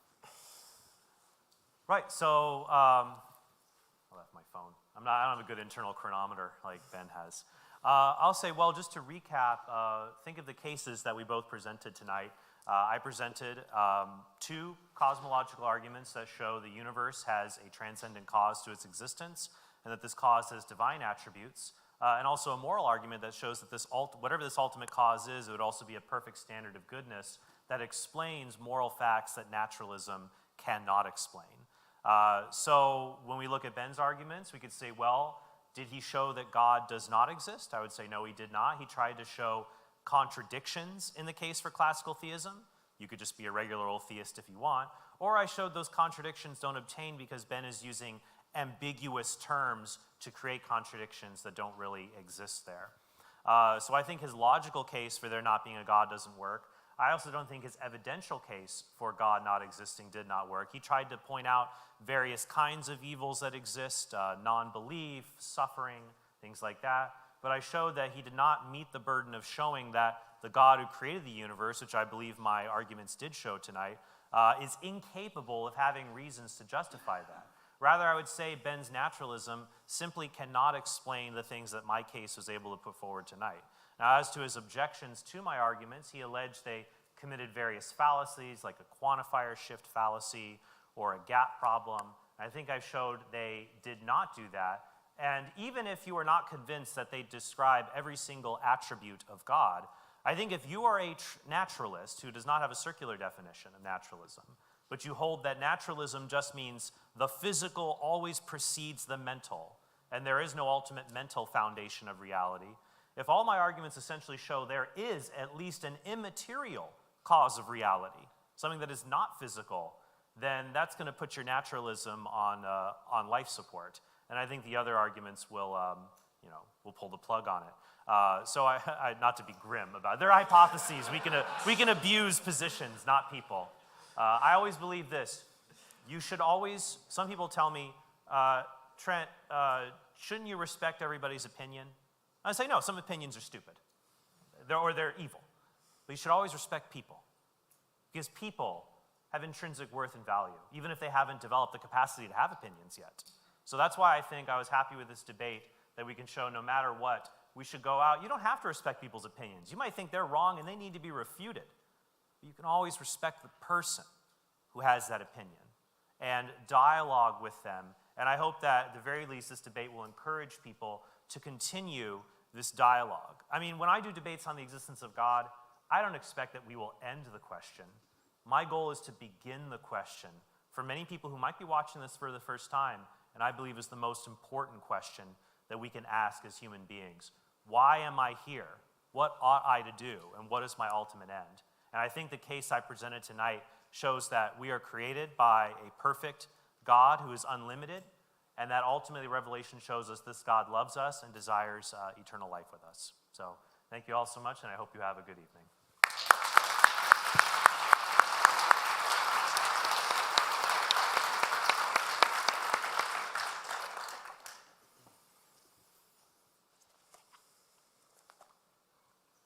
I want to start by giving my sincerest thanks to Trent for being such a wonderful interlocutor tonight. And I want to thank Cameron for not only inviting me, but also for being such a wonderful moderator. In Trent's opening statement, we saw at least two cosmological arguments. We saw the argument from motion and an argument from causal finitism. Regarding the argument from motion, we saw at least two undercutting defeaters in the form of my existential inertia thesis and the quantifier shift fallacy. What about causal finitism?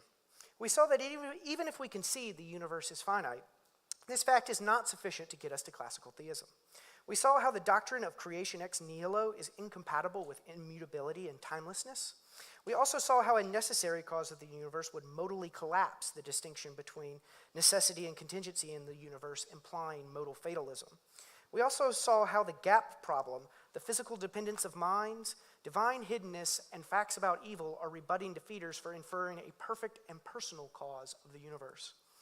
Finally, Trent gave at least three moral arguments that are supposed to be reasons to believe naturalism is false and that theism is closer to the truth. I argued these moral arguments are mistaken because naturalists can accept the robustly objectivist view of morality that I laid out tonight. I argued that some things matter in a moral sense because we all have reasons to care about these things for their own sake, and that some of these reasons are moral reasons because they are weightier than any other competing reasons we may have. This model of meta-ethics can account for the intrinsic value of persons, the moral wrongness of our acts, and the special moral duties that moral agents have, but moral patients lack. This gives us rebutting defeaters for all of Trent's moral arguments. We saw how basic moral truths are necessary truths. Because facts about intrinsic value, moral wrongness, and the distinction between moral agents and moral patients are necessary truths, it follows these truths are not evidence either for naturalism or for theism. In my opening statement, I laid out at least 3 arguments for naturalism. The first was that naturalism is simpler than theism because it is more modest and coherent. The second argument I gave was undoubtedly the most important, the argument from imperfection. This argument is a cumulative argument that appeals to at least 4 probabilistic claims. The first is that non-resistant non-theists prove there is no perfect being. The second is that particular evils are evidence theism is probably false, all things considered. The third is that evolutionary evils are more likely giving naturalism than theism. And the last is that evolutionary evils are evidence for naturalism over theism, all things considered. My final argument was the argument from freedom. We saw how, by definition, God's immutability is incompatible with perfect freedom. So the conjunction of classical theism and perfect being theism is impossible.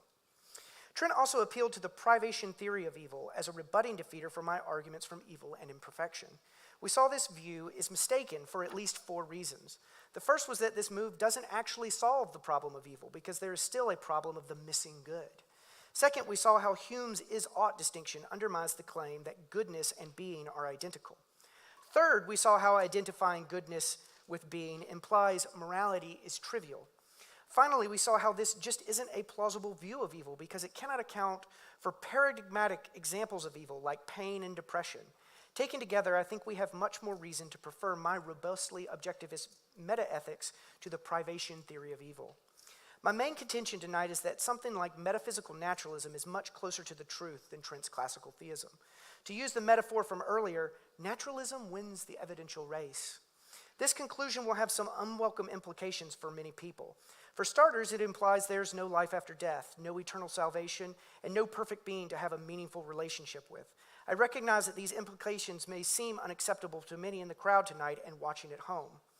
So the best advice I can leave you with is to let evidential chips fall where they may and to proportion your beliefs to the evidence as you see it, because we all have nothing to lose and everything to gain from an honest pursuit of truth. Thank you for your attention. Thank you for this platform for Trent and I to raise the level of discourse in these kinds of discussions. I am proud to call each and every one of you my friends, and in the words of my late grandfather, you are all wonderful people.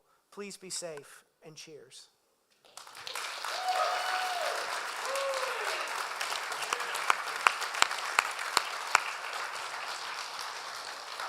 All right, I think that's it. I think we're done. The debate is over. So tomorrow morning we start at 8 a.m. with Dr. Cy Gart.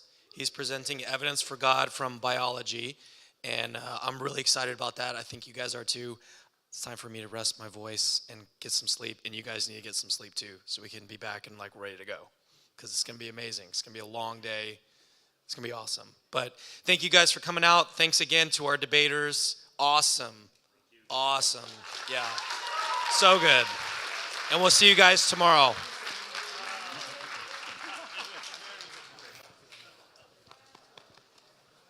Very good. That'll be a textbook one for people to watch. Yes. Classical theism and philosophical theism. I think people will be able to learn a lot studying. Yeah. You're shaking?